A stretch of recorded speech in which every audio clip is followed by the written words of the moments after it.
my friend's house. I checked in on him earlier today, did not find him around, and then I called his home phone, it said the voicemail wasn't set up, but it has been set up, but now there's no voicemail set up. Do you want us to come into the house and check on it and like check the welfare of the person? Okay, what's his name? His name is Robert. How old is he? 76. So I leave in the house, and as I'm driving past, I noticed that the paper was still on the front porch, and the door is a little bit open, so I'm not going in the house.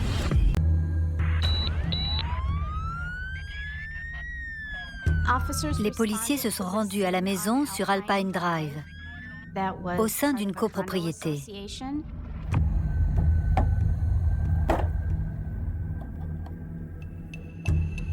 La personne qui avait téléphoné avait fourni quelques informations, mais les policiers ne savaient pas vraiment à quoi s'attendre lorsqu'ils sont arrivés sur place pour voir ce qu'il se passait. Was this light on when we got here? Or is that from us? That's from us.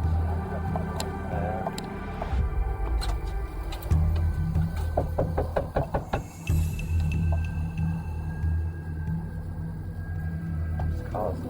Robert!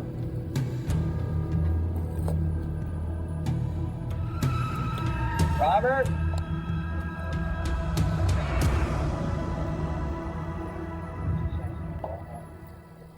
Dude, there was a fire in here. There's a fire downstairs. That's smoke. Baker, can you send the FD? There's some type of fire in the basement here.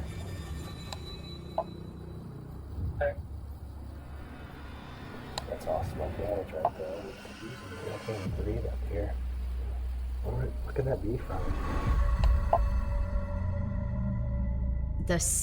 L'odeur de fumée était très forte. Ils ont pris la sage décision d'attendre l'arrivée des pompiers, qui, eux, sont équipés pour entrer en toute sécurité. We're not sure what we got. This guy's 76 years old. We friends are coming to check on him. Door's a little bit ajar. We opened it up. There's smoke coming from the basement. There's soot everywhere.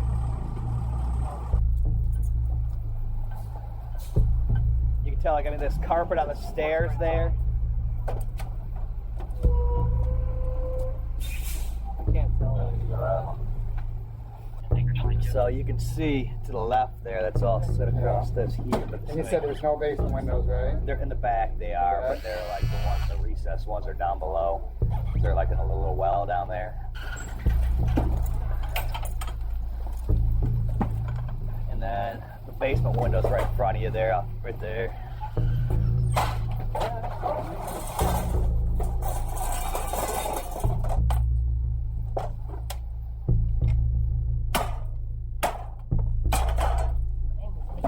Bust that bolt right off.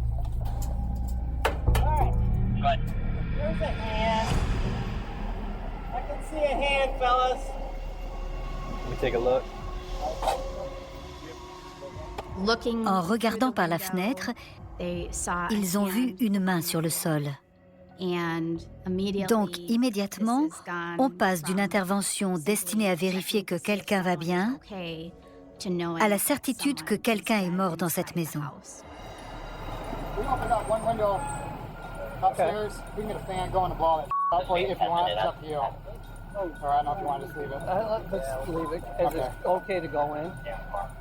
There's nothing actively burning anymore. I would, no, it's not actively burning. Basement either? It's out. Yeah, it's just like the no, that's where it was, just in the basement. Okay. Right on top of him. Get it easy.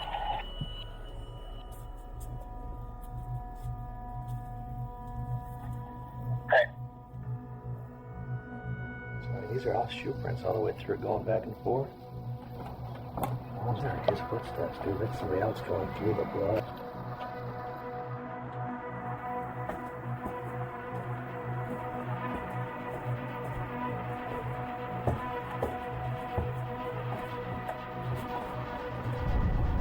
Oh, holy shit. Nikes. Hey, it's Craig. You got a guy cut in half. Literally cut in half, and he's got a bunch of like clothing and newspaper on top of him where they tried to burn him up, but the fire smoldered out. This is probably the most blood I've ever seen. Le corps était scindé en deux par l'intensité du feu. C'était horrible de penser à ce que cette personne avait dû subir. Il y avait une carte de crédit près du corps dans le sous-sol. Et on a pu identifier le propriétaire de la maison. Il s'agissait de Robert Sharp, 76 ans.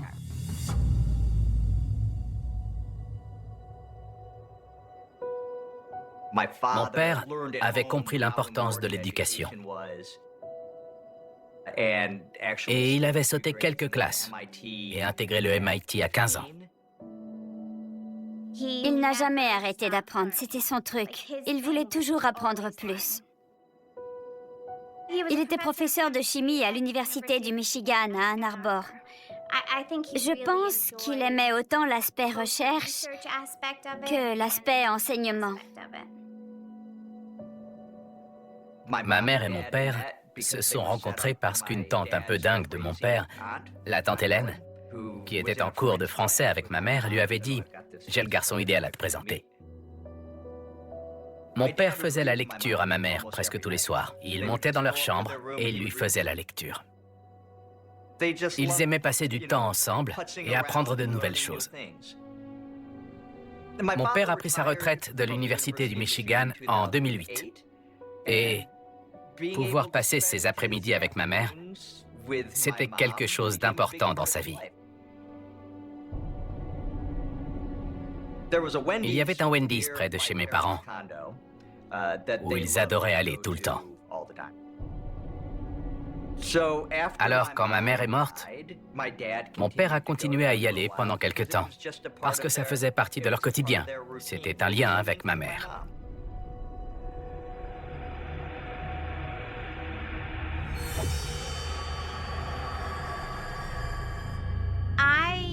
Je venais de sortir de la douche. J'ai regardé par la fenêtre et j'ai vu une voiture de police dans l'allée. Alors je me suis habillée rapidement et je suis descendue voir ce qu'elle faisait là. Le policier m'a dit « J'ai des nouvelles concernant Robert Sharp ».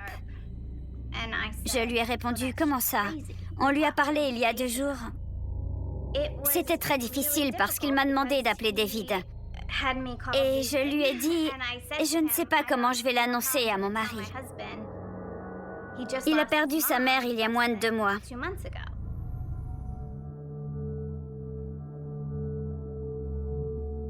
Le monde est devenu gris et instable. Je ne comprenais pas.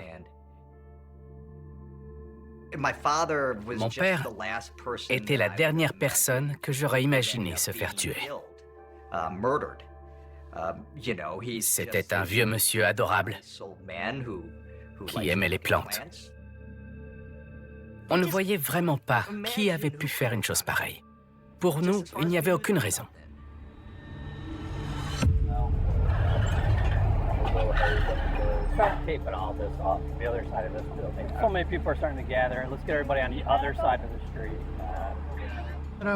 Quand on m'a confié cette affaire, on a, comme on le fait toujours, parlé en premier aux policiers qui sont intervenus.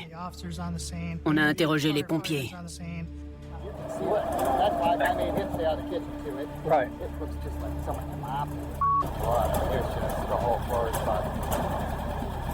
How old do you think that fire is? It's not hot in there, so it's okay, thank you.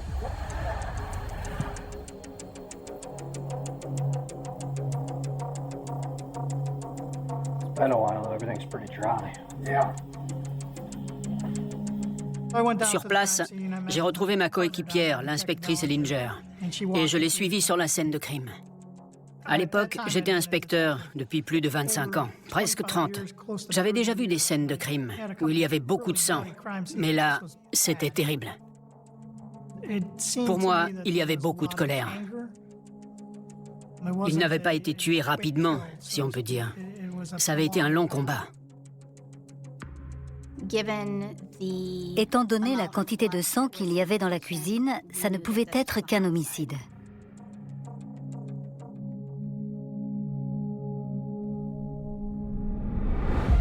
So that big mirror, that was on top of him? It's a bunch of paper on them. A bunch of papers. Yeah. I don't want to... Apparemment, Robert avait été poignardé de multiples fois dans la cuisine. Puis il avait été traîné jusqu'au sous-sol. Et tous ces détritus avaient été posés sur son corps. Puis on y avait mis le feu dans l'espoir de tout détruire.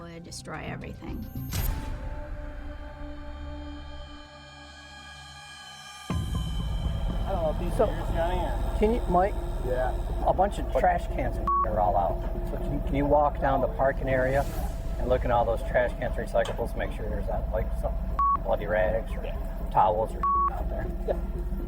You know, I could see somebody leaving and dumping one of them trash cans on the way out of here with the car.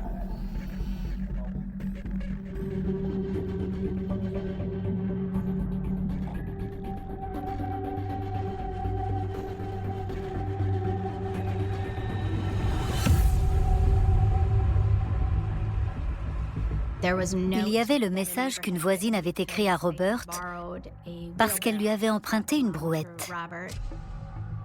Et elle lui disait « à ce soir ». Alors on se pose des questions. Est-ce qu'il y a eu des échanges avec quelqu'un qui n'était pas agréable? Est-ce que c'était un voisin qui n'était pas content des échanges qu'ils avaient eus? On ne pouvait écarter aucune piste.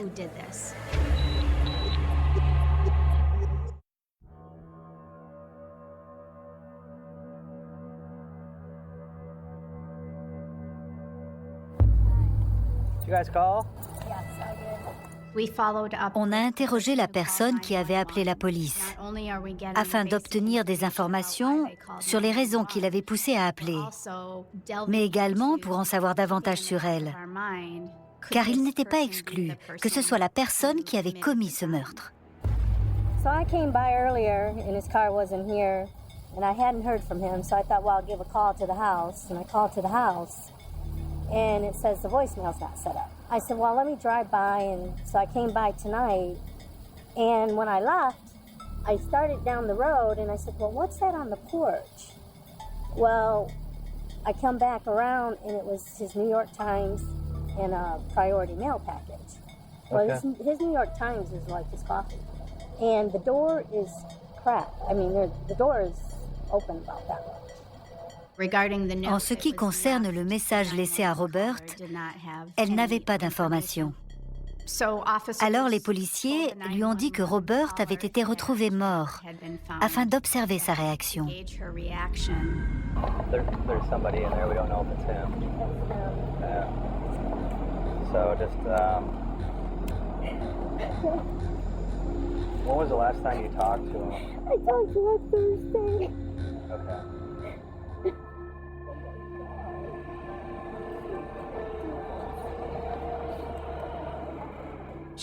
Elle était bouleversée, triste.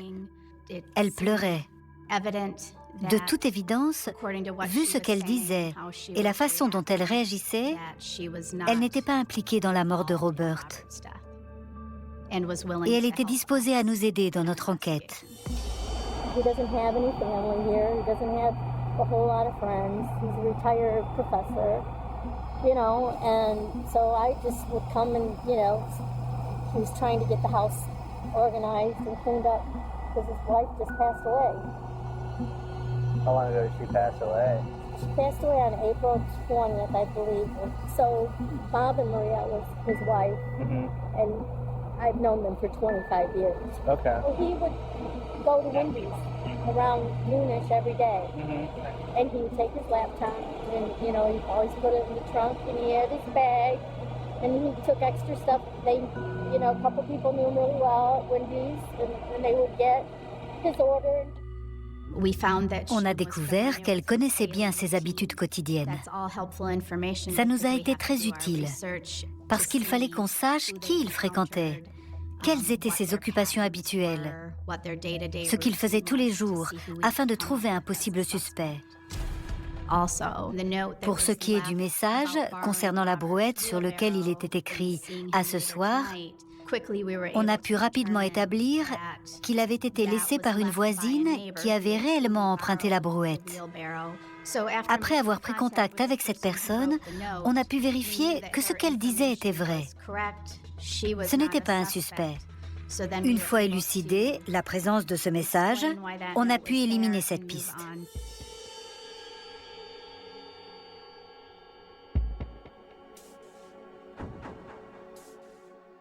J'ai effectué une analyse victimologique. Autrement dit, j'ai dressé le profil de la victime. On a découvert que le 6 juin, soit 5 jours avant qu'il ne soit tué, Robert avait appelé la police pour signaler un cambriolage. J'étais très contente d'apprendre que Robert avait appelé la police. On ne pouvait pas s'empêcher de penser que c'était peut-être lié à son homicide, que la personne qui s'était introduite chez lui était peut-être impliquée dans son meurtre.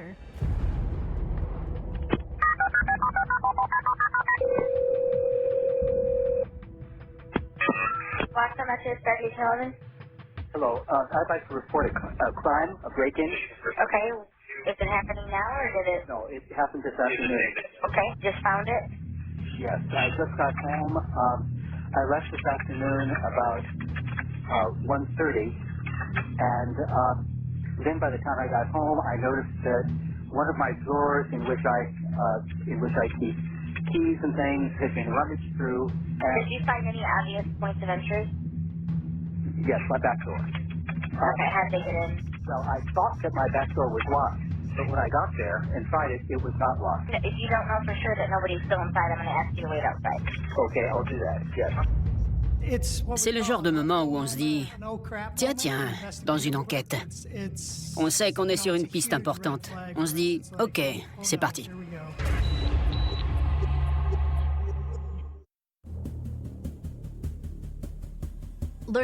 Lorsqu'on a appris que la maison de Robert avait été cambriolée 5 jours avant qu'il ne soit tué, cela nous a été d'une aide précieuse, parce qu'on a découvert que les policiers qui s'étaient rendus sur place avaient activé leurs caméras d'intervention. Cela nous a donc permis de voir la scène de crime avant l'homicide. Ces images ont été cruciales, parce qu'il est très rare qu'on puisse voir le domicile d'une victime avant son meurtre et voir exactement comment elle vivait. Ça a été une mine d'informations.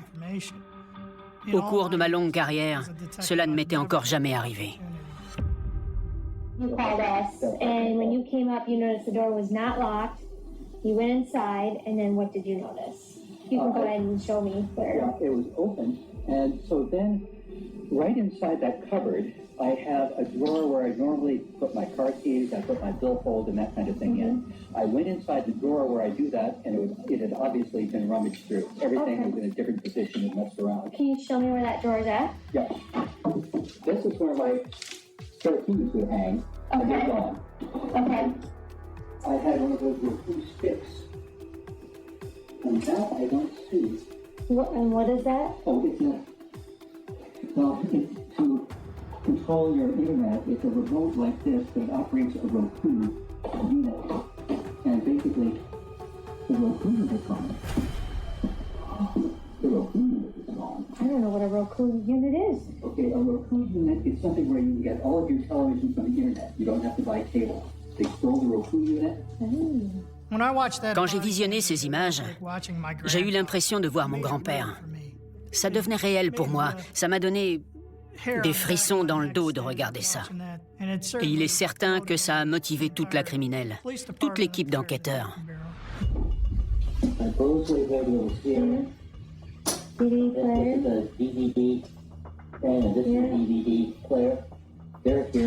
Now, another thing that was strange is in here, I shouldn't leave these open, but by God I did. Credit cards, all kinds of things in there. None of it's missing as far as I can tell. It's all still there. Oh, wow.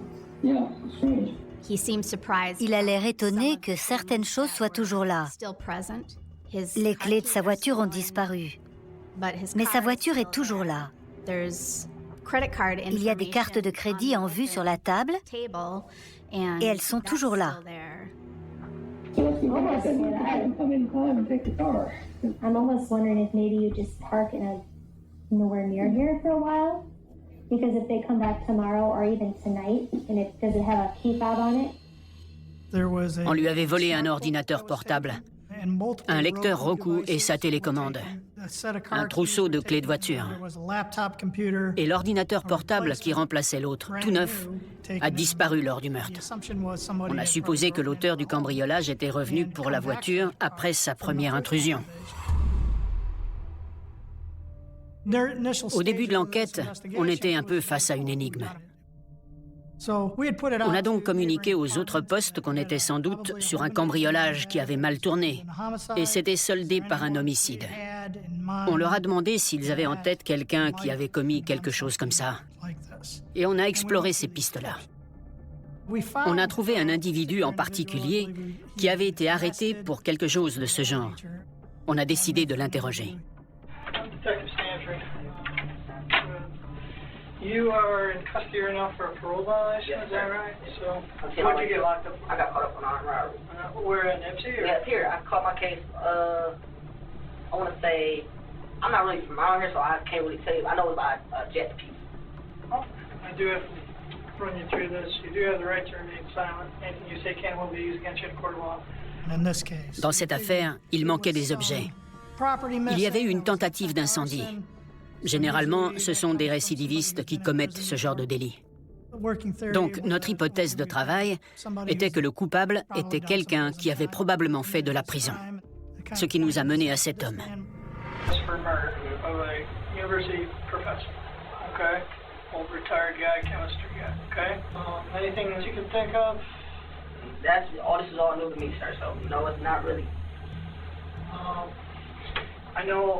A lot of things about this case. I got a lot of evidence on this case, and it's better to be a witness than a co-conspirator or, you know, okay? Yes, sir. So I just want to make that absolutely clear. I don't know what's going on. You can open that phone, do what you want to do. No, I appreciate that. Yes, sir. That's all going to go a long way. Okay, that's like I said, I'm just came home for 7 years. I'm not trying to get... You don't want to go back. Yeah, nothing.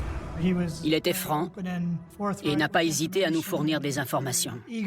Il avait très envie de m'aider à l'éliminer de la piste des suspects et il était disposé à faire ce qu'il fallait. Il ne voulait pas être mêlé à tout ça. Tout ce qu'il pouvait faire pour prouver qu'il n'avait rien à voir avec ça, il l'a fait. Il nous a parlé de quelqu'un qui essayait de revendre des ordinateurs. He wanted to buy a phone for me, yes. And then he tried to offer me a Mac computer. Like, this was like around that time he asked to send me a Mac. I'm like, no, I don't want no computer. I don't know what you guys trying to sell you one? Yeah, trying to say like, you know, but you interested in buying a Mac computer? I'm like, nah, bro, I'm straight. I don't know what you involved in, but I'm straight on the Mac computer. I don't Did he say anything about where he got it? No, that's what I asked him. Like, man, where'd you get it from? He tried to sell you anything else besides the Mac computer? That was it. He, like I said, he walked around with a big ass book bag on. So I don't know what's inside the book bag. Did he ever discuss with you burning anything? Or No, sir. Throwing anything away? No, sir. He ever mentioned to you doing home invasion? No, sir. You ever seen him with a knife? No, sir. Quand on entend parler de quelqu'un qui essaie de vendre un ordinateur sous le manteau, il y a de fortes chances pour qu'il soit volé. Or, on savait que des ordinateurs avaient disparu le soir du meurtre. Mais il ne nous a pas vraiment donné d'informations importantes nous permettant d'identifier quelqu'un à ce moment-là.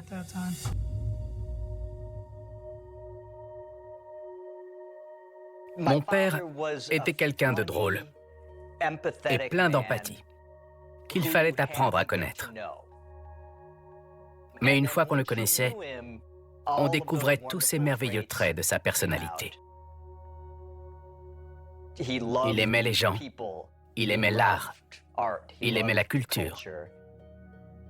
C'était très agréable d'être en sa compagnie. Ses obsèques ont eu lieu à Ann Arbor et un grand nombre de proches et d'amis y ont assisté, et aussi beaucoup de gens que je ne connaissais pas. Je dois avouer que ça a été difficile. Je pense que tout le monde se disait, On ne devrait pas être là. Ça ne devrait pas avoir lieu. C'est ridicule. Ça n'aurait pas dû arriver. Je me suis levé et j'ai raconté une histoire qui me semblait drôle. J'ai parlé un peu de ce que mon père représentait pour moi et puis j'ai fait circuler le micro et les gens ont passé une heure et demie à parler de mon père et de ce qu'il représentait pour eux.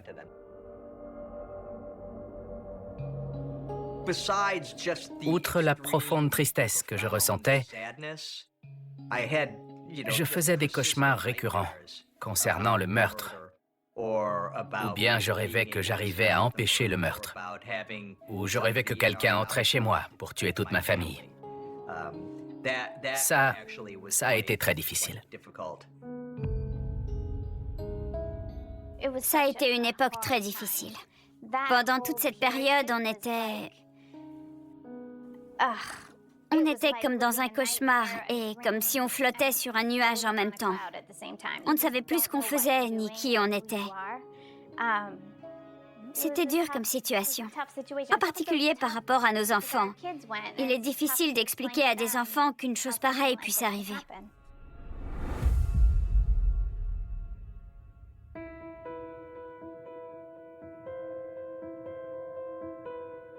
En étudiant le quotidien de Robert Sharp et ce qu'il avait l'habitude de faire, on a découvert, entre autres choses, qu'il avait aimé aller au Wendy's pour y déjeuner. Il connaissait tout le monde par son prénom là-bas. Bien entendu, on est allé au Wendy's et on a visionné les images vidéo du dernier jour où il s'y était rendu.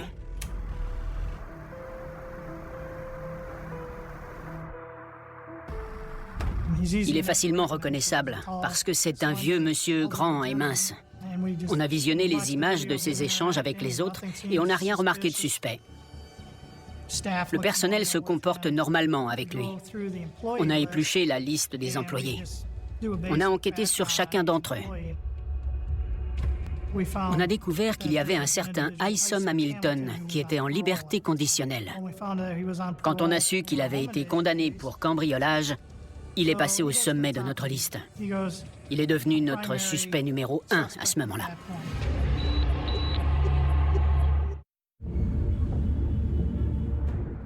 On a contacté son contrôleur judiciaire et je suis allé voir le suspect avec un autre inspecteur. On a enregistré son interrogatoire. Il se trouve qu'on avait un enregistreur sur nous.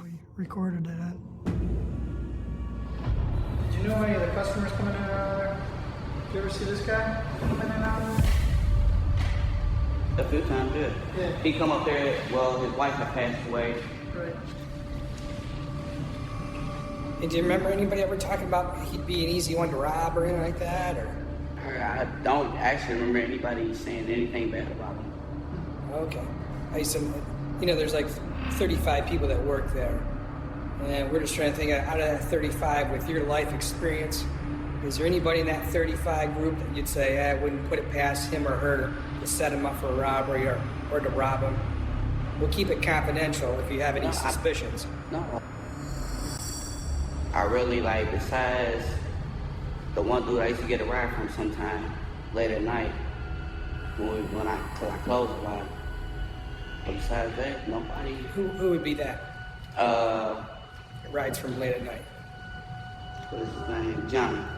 Don't know his last. I just know him as John. John? Yeah. White guy, black guy? White guy. Your age? My age? I'm 15. I think he's younger than me. Young kid? Yeah. What about him kind of made you think, well, maybe he would be something. Maybe he'd be a guy that would do something too. No, I don't think everybody there nice. From what I see, yeah. Okay. It's not like we all good. Okay. All right. Why did you leave Wendy's? Because she don't know how to talk to people. The manager? Yeah. Which one? The general manager. Okay. She was giving you a hard time? Like, she gives everybody a hard time. It's just her people skills. En général, si on pose la question directement à un suspect, est-ce que vous l'avez cambriolé? Est-ce que vous l'avez tué? On obtient une réaction. Je voulais voir comment il allait réagir.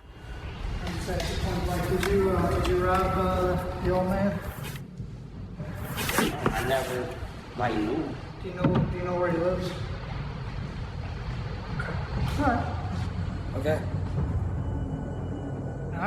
Je me suis retourné vers mon collègue en disant « Il est resté de marbre. Il ressent rien.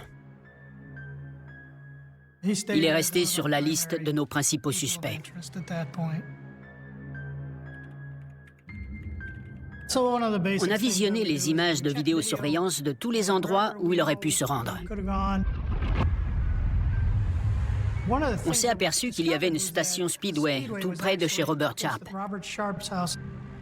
On s'y est donc rendu et on a saisi les images vidéo. En les visionnant, on a découvert qu'Hamilton était à la station essence le soir du meurtre.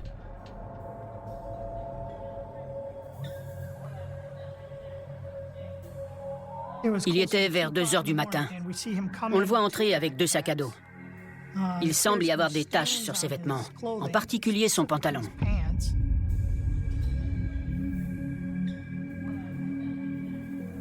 Il ouvre un sac à un moment donné pour prendre quelque chose et on voit le lecteur Roku qui avait disparu au domicile de la victime. On le voit sur le dessus dans le sac à dos.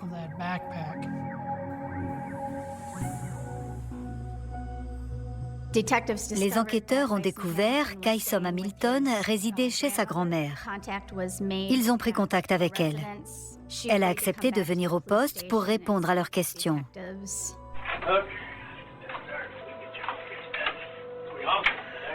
Your grandson, Isom, has been staying with you since about when you told me that? About the end of February? Okay. So you started seeing some things that weren't adding up. Yeah. Tell me about that again. What was going on?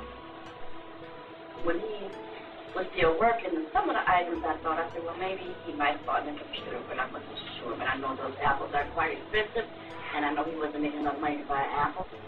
So you saw him with an Apple computer? Yeah. He's probably not making enough money. Oh, no, not at that, no. And so you ask him about it, and he tells you what? Well, he told me a guy had offered to sell it to him. He didn't want it, he offered to sell it to him. I'm like... So that didn't make sense to you either, really, then, right? Okay. What other kind of things were you seeing that caught your attention? A telephone? What kind of? Do you have any idea what kind of telephone? The phone number. I have the phone number on my phone. Okay. It was an Apple phone? Yeah. Were you suspicious of the Apple phone too, though, or? And what did he tell you about the one he's trying to give you? Hey, Grandma, I bought all of this. I bought this with my money. I bought them, and I'm just keeping it. I'm going to sell them. I know, you know. So he bought them, but he told you he was going to sell them. But that doesn't make a lot of sense. No, it doesn't. So what I did, I don't know what you're doing. You take this back, you didn't pay for it, take it back, and get all that other stuff out of my house. I'm not accepting any stolen goods. I don't want any stuff in my house. Yeah. Elle était franche avec nous. Elle ne semblait pas cacher quoi que ce soit. Mais c'était quand même son petit-fils. And how about items like for the TV? We talked about this Roku stuff. Yeah. So tell me about that. Yeah, it was 3 boxes. So you saw 3 Roku boxes? Mm-hmm. Okay. He stole from me once. He got caught breaking in somebody's house. He stole from you too? Yes. Elle a décrit les lecteurs Roku, les ordinateurs portables. Elle avait compris que c'était pas le sien. Elle savait qu'il commettait des vols, des cambriolages, mais elle ne voulait absolument pas y être mêlée. À ce moment-là, on commençait à avoir une bonne idée de la façon dont il procédait. Et on s'est dit qu'il était peut-être impliqué d'une manière ou d'une autre. I can't hear you, man. What?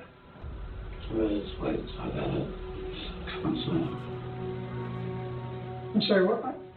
One more time. You were kind of mumbling there. I thought I heard what you said, but if you want to be real clear about it. And what time the lawyer? Okay. You don't want to talk to me now? You want to talk to a lawyer? That's fine. And we got some stuff. Got more. We can't talk to you now unless you want to talk to us first. So, come on out. Put your bag in your cell.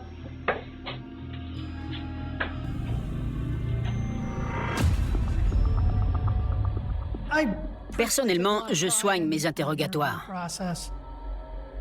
Quand un suspect exige un avocat, c'est un peu une défaite. Je suis convaincu que j'avais affaire à quelqu'un qui n'avait aucun remords. J'avais confiance en la solidité de notre dossier, de nos preuves. Il avait un sac à dos avec lui, contenant 2 ordinateurs volés. On a vérifié les numéros de série. Ils appartenaient à Robert Sharp.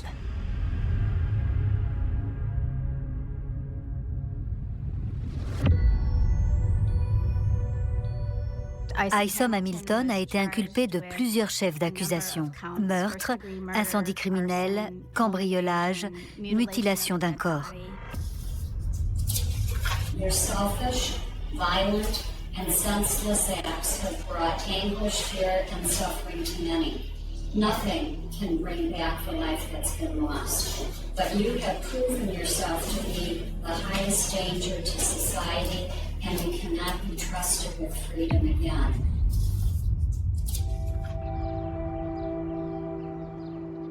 Il a été inculpé pour meurtre et condamné à la perpétuité sans possibilité de libération conditionnelle. Ça a été un grand soulagement pour moi, pour la famille. J'ai eu le sentiment que la famille allait enfin pouvoir aller de l'avant.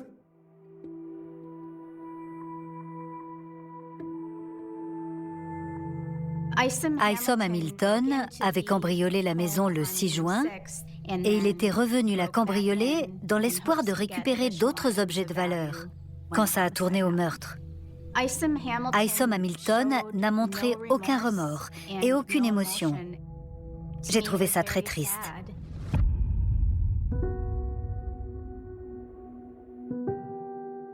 Je ne saurais jamais s'il m'a appelé à l'aide au cours de ces derniers instants. Je ne peux absolument pas savoir s'il a pensé à moi au cours de ces derniers instants, ni si j'avais été là, aurais-je pu le sauver. J'aurais dû être là pour le protéger.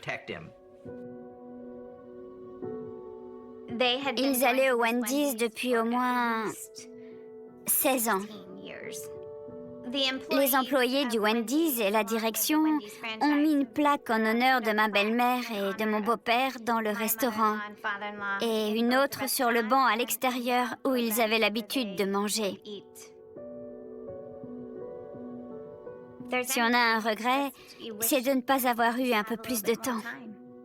So did you go to ULM as well then? No. Did you? No, you didn't? No, I went to Oxford University and the United Kingdom. See what I mean? So you are a very smart guy. Oh dear, I don't know. I'm certainly coming around some smart people in my time. Yeah. Au procès, quand ils ont passé les images des caméras d'intervention. Il est trop drôle. C'était mon père tout craché. Ces 2 heures le résument à la perfection. Et le plus dur pour moi pendant le procès, c'était ces images. 7h30. Ils ont presque tout passé, ça m'a brisé le cœur. De voir mon père vivant, égal à lui-même. Dans la nuit du 7 et du 8 août 1963, l'Angleterre dort encore sous une couche de silence industriel. On silence the rails, des brumes basses et des gares qui respirent au ralenti. Et rien, à première vue, ne laisse penser quoi au cours de cette obscurité va naître un crime assez audacieux pour se transformer presque aussitôt en légende. C'est celle qui fascine encore aujourd'hui dans le Great Train Robbery. Avant même que les policiers aient terminé de relever les premières traces, avant même que l'opinion comprenne l'ampleur du coup, l'affaire semblait déjà posséder tous les ingrédients d'un mythe moderne. L'argent, le train de nuit, la précision, les visages masques, la campagne anglaise, la violence brève mais décisive, puis la disparition. Encyclopédia Britannica rappelle que le butin importé cette nuit la s'élevait à environ 6 millions de livres. Une somme colossale pour l'époque. Arachio Glasgow London Royal Mail Train praise de Bridigo Bridge.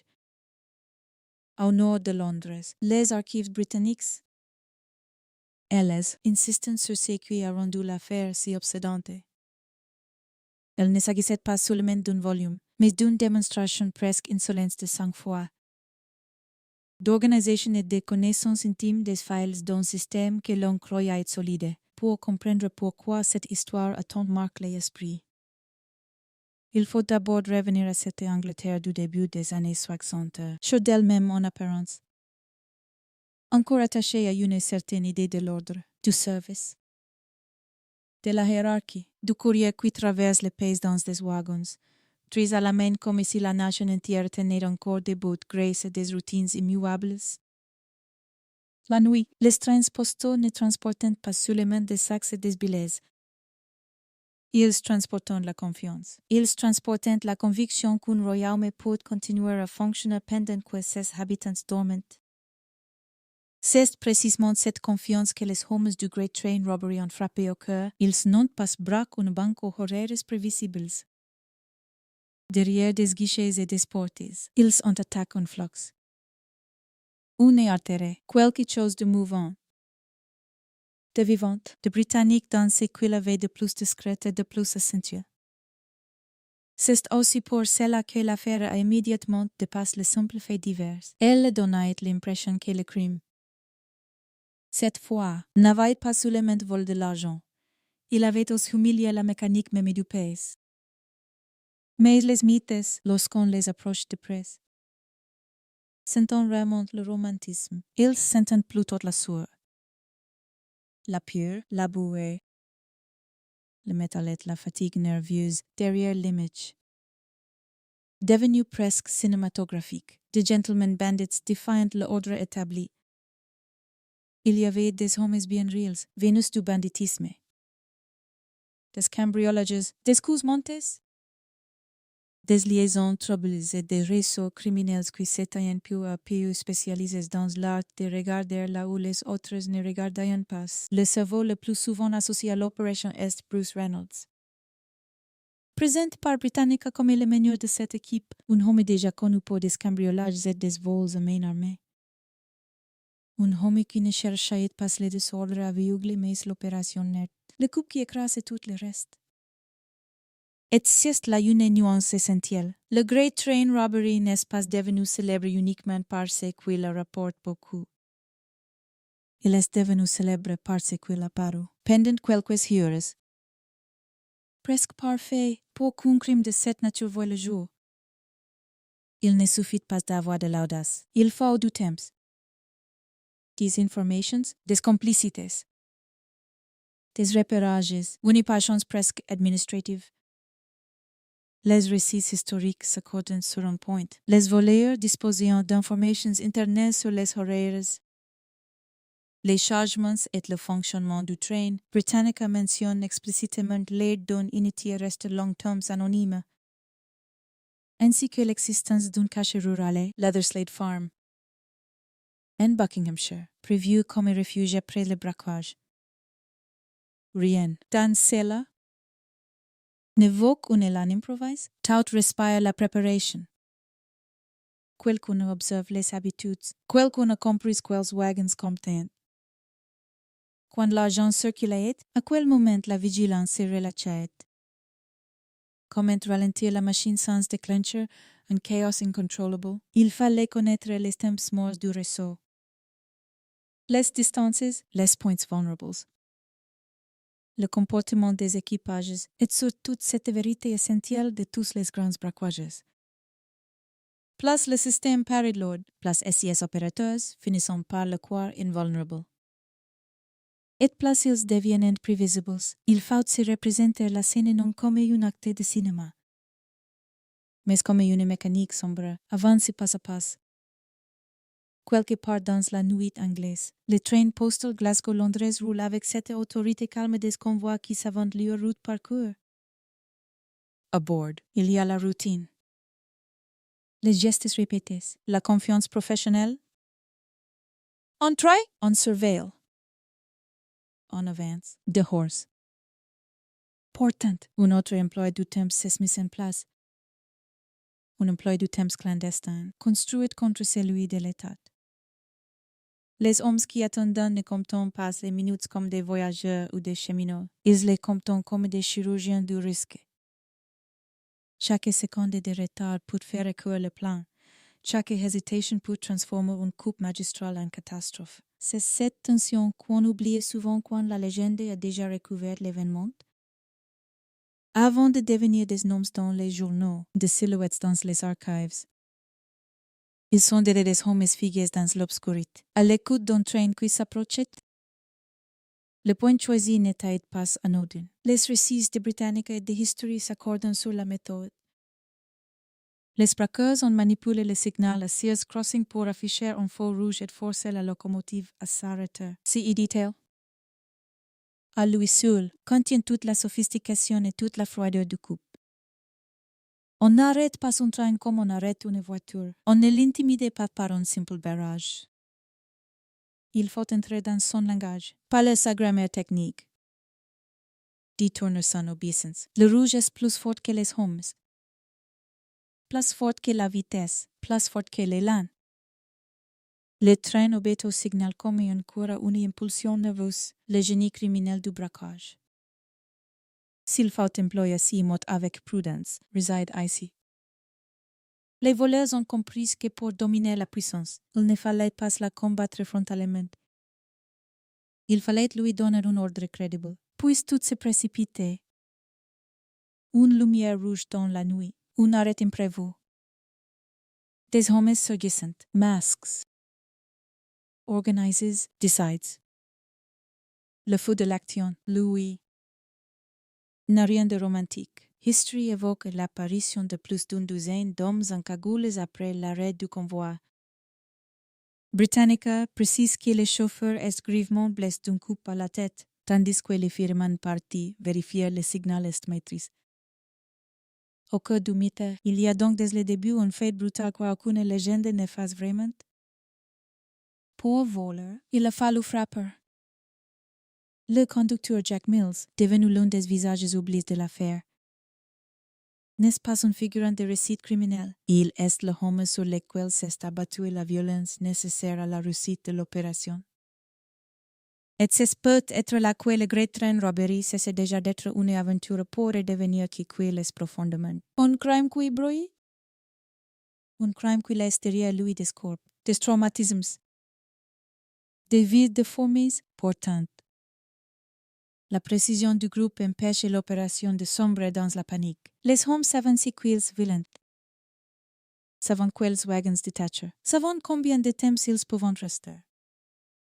History raconte qu'après l'arrêt initial, le train est déplacé plus loin sur la voie. Jusqu'à un point de rendez-vous, afin de faciliter le transfert de l'argent.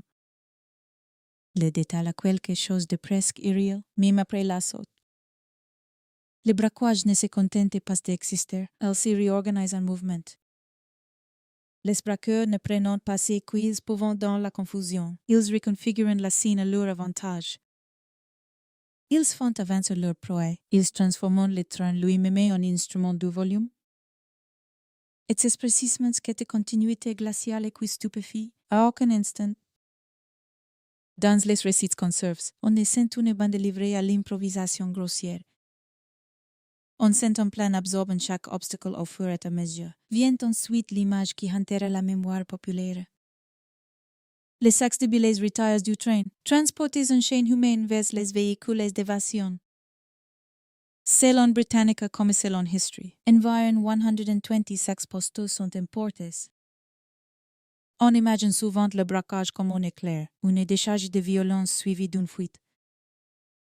Mais le Great Train Robbery a quelque chose de plus troublant encore. Il la demande du Toms. Il la demande des bras, des dos, des mains, des allers-retours. Une logistique presque lourde, presque visible. 2 tonnes et demi d'argent, comme le rappelle la tradition narrative autour de l'affaire. Ne disparaissant pas comme un bijou glissé dans une poche, elles doivent être déplacées. Charges, reparties. Elles pesantes, elles ralentissantes. Elles rendant le succès plus improbable encore. Et pourtant, Dans la nuit, cela fonctionne. C'est cette contradiction qui a nourri le mythe. Le couple semblait trop massif pour réussir. Trop matériel pour se volatiliser, et malgré qu'elle ait la bellette bien perce le cours du pays avant de s'enfoncer dans la campagne. La campagne, justement, joue dans cette histoire un rôle presque moral, après le fracas continu du braquage.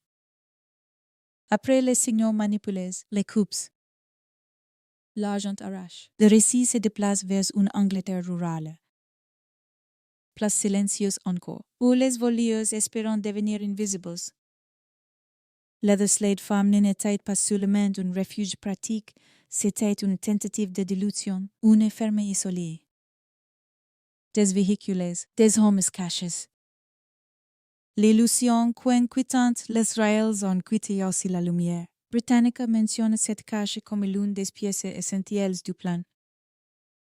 History, de son côté, a largement contribué à populariser l'image des braqueurs, jouant au Monopoly avec leur argent dans cette ferme. Image si célèbre qu'elle a presque fini par incarner. Elle est sur l'arrogance joyeuse du gang. Il faut toutefois regarder cette scène avec lucidité. Qu'ils ayant joué une non-danse l'insouciance qu'on leur prête. Si momentit sur toute autre chose. Lorsque certains criminels réussissent un coup immense, ils commettent parfois l'erreur de croire qu'ils ont également vaincu le réel. Ils pensent avoir battu le système alors qu'ils n'ont fait que gagner du temps.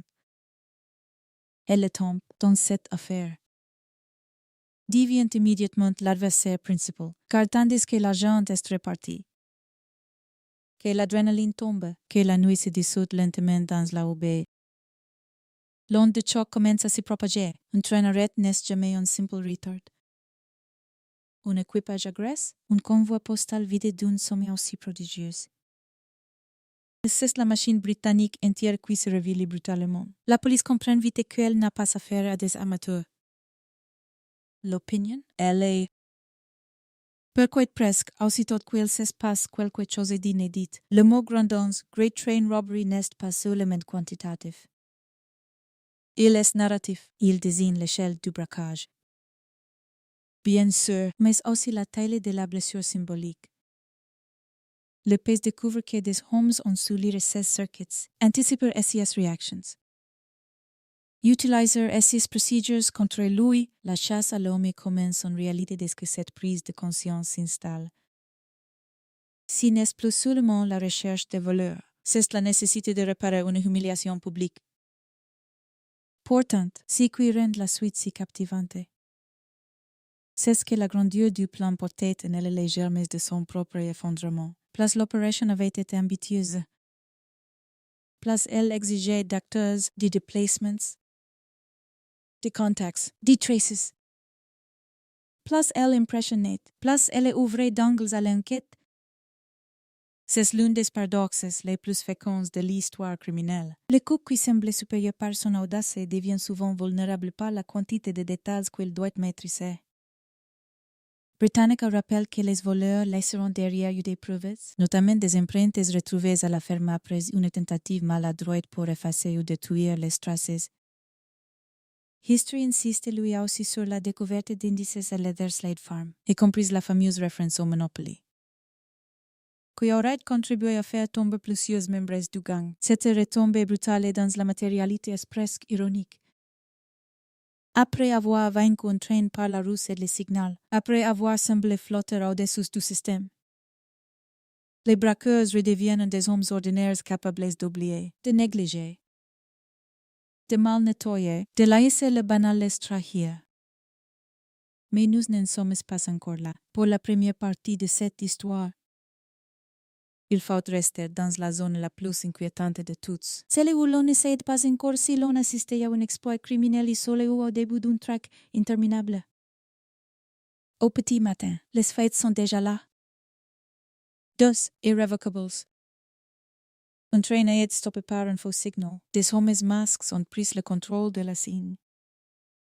Le conducteur a été gravement blessé. Des sacs de billets ont disparu dans la nuit. Et quelque part, dans un refuge préparé d'avance, Des criminels regardent leur fortune étalée devant eux comme une preuve de puissance, si tableau. Prise de quel instant précis, à de quoi séduire les imaginations, les plus dangereuses. Il donne l'illusion que l'intelligence peut dominer la loi, que l'audace récompense tout, que la précision efface la brutalité. C'est exactement ainsi que naissent les mythes noirs. Ils effacent le sang sous la netteté du geste. Ils remplacent la peur des victimes par le vertige du coup réussi.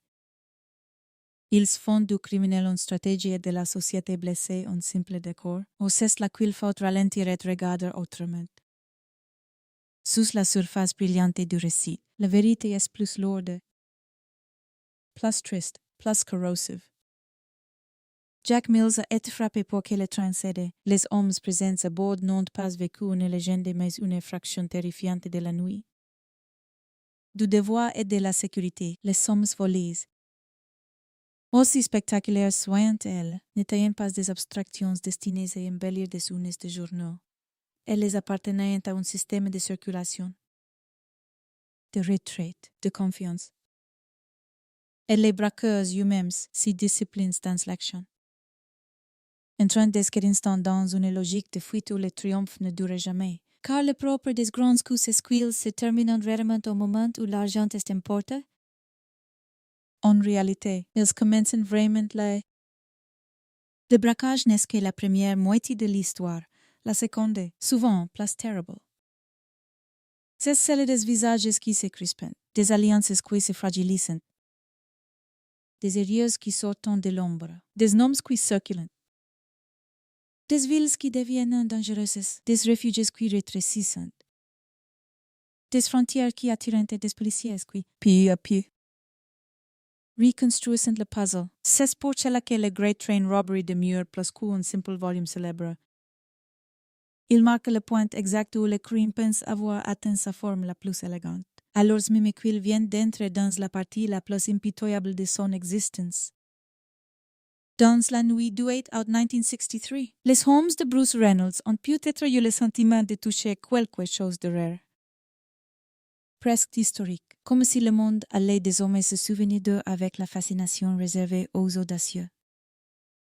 Ils n'avaient pas tout à fait tort. Le monde s'en est souvenu, mais il s'en est souvenu avec cette ambiguïté glaçante propre aux grands récits criminels, un mélange de stupeur, de curiosité, de répulsion et d'émerveillement malsain. Parce quoi, au fond, ce qui captivera bientôt des millions de gens ne sera pas seulement la somme volée ni la virtuosité du plan. Si sera la question qui vient immédiatement après, la question qui allume les journaux, les commissariats et l'imagination du public, comment retrouver des hommes capables d'avoir fait cela.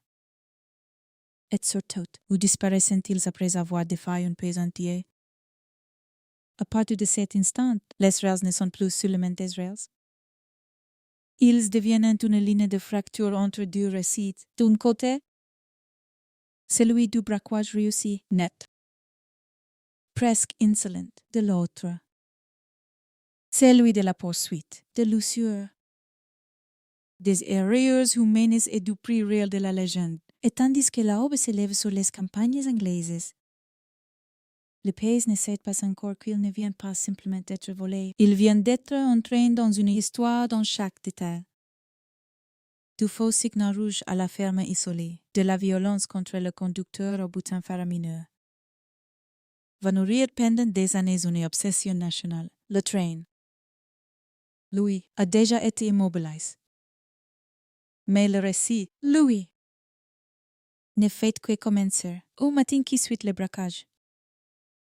L'Angleterre ne comprend pas encore qu'elle vient d'entrer dans une histoire qui va dépasser le simple volume et s'installer dans l'imaginaire national comme un mélange de scandale, de fascination et de humiliation. Sur le papier, les faillites sont déjà suffisamment énormes pour sidérer n'importe quel pays. Un train postal a été stoppé par un faux signal. Un conducteur a été violemment frappé. Plus de 2,5 millions de livres ont disparu dans la nuit et les auteurs se sont évanouis avant même que la machine policière n'y trouve le bon rythme.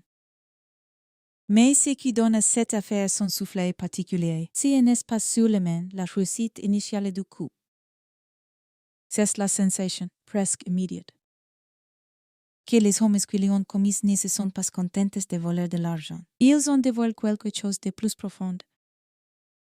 Une fragilité cachée sur les certitudes britanniques, comme si la société découvrant le braquage découvrait en même temps qu'elle n'était peut-être pas aussi hermétique qu'elle l'avait cru. Pendant ces temps, à Leatherslade Farm. L'air ne doit déjà plus avoir la même sévère que quelques heures plus tôt. La nuit du triomphe s'efface. Et avec l'étiquette ivresse qui accompagne les grandes prises de risque lorsque, pendant quelques minutes, l'impossible semble avoir cédé. Il y a maintenant les corps fatigues, les mains sales, les nerfs qui retombent, la nécessité de compter, de diviser, d'ordonner, de se rassurer. Le coup a été exécuté. Mais rien n'est encore véritablement gagné. C'est le moment le plus dangereux pour des hommes pareils.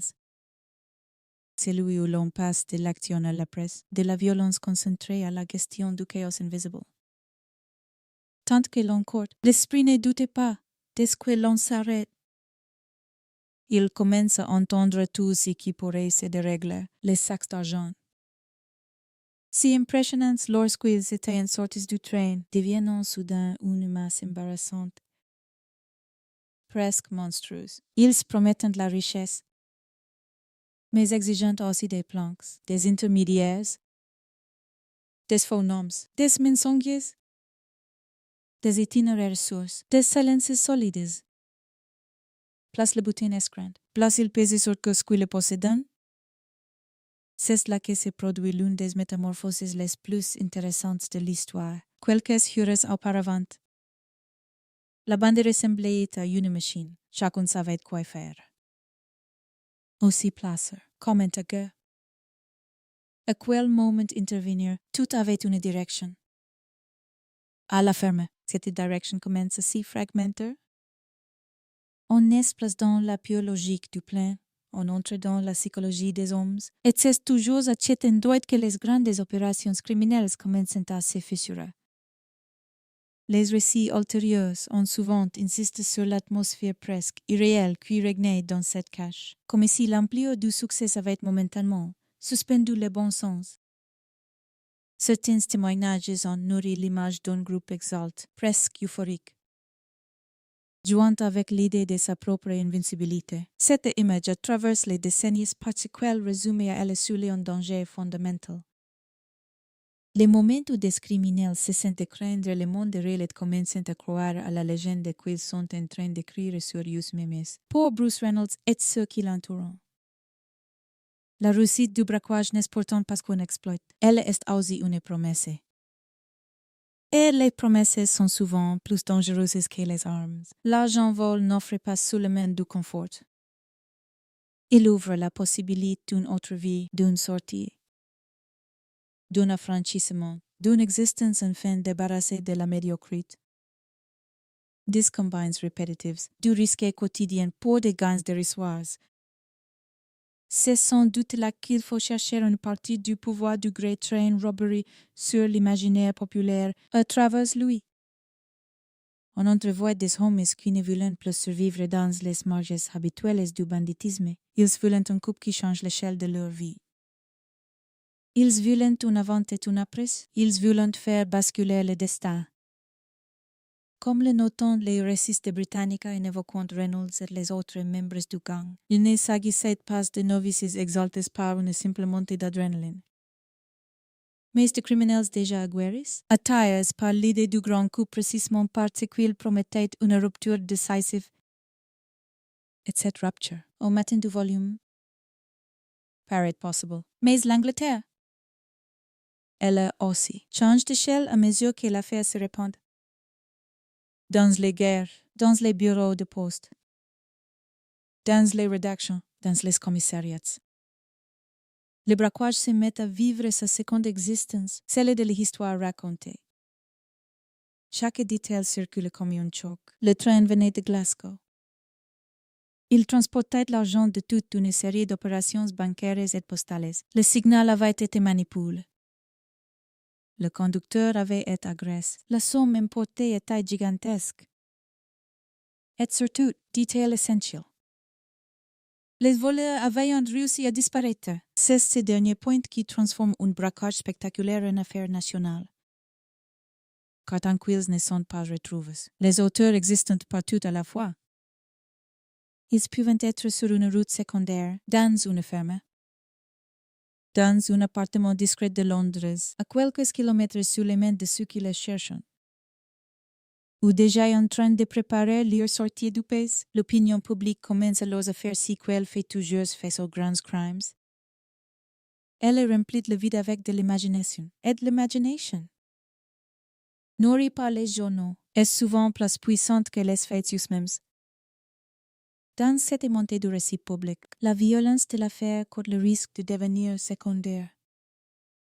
Absorbé par la virtuosité apparente du plan, c'est l'un des mécanismes les plus troublants du milieu criminel. Plus une opération semble audacieuse, plus certains regards oubliant sequelles exigent pour réussir. Pourtant, il suffit de revenir à Jack Mills pour sentir que le mot braquage signifie réellement. Cet homme n'a pas vécu une aventure de cinéma, ni une parenthèse romanesque dans la nuit anglaise. Il a été l'un de ceux sur lesquels l'action s'est imprimée physiquement, les sources historiques rappelant qu'il ne s'est jamais complètement remis de ses blessures. Et si dit-il change tout, parce qu'il retire au crime le vernis trop facile qu'on aime parfois lui accoler rétrospectivement. Derrière le génie du faux signal, derrière la précision de l'embuscade, il y a le corps d'un homme frappé au nom de la réussite du plan, c'est une vérité inconfortable. Mais nécessaire, chaque fois qu'un grand braquage devient légende. Il y a quelqu'un dont la souffrance réelle sert de fondation à l'admiration malsaine des autres, à Leatherslade Farm. Cependant, cette dimension humaine de la violence s'éloigne déjà peut-être dans les esprits. Les braqueurs ont besoin de ne plus penser au train comme à une scène peuplée de hommes. Ils doivent le réduire à une opération terminée. C'est la seule manière de préserver cette sensation de contrôle sans laquelle la presse devient insupportable. Ils doivent compter, répartir. Discuter des parts, décider qui part le premier.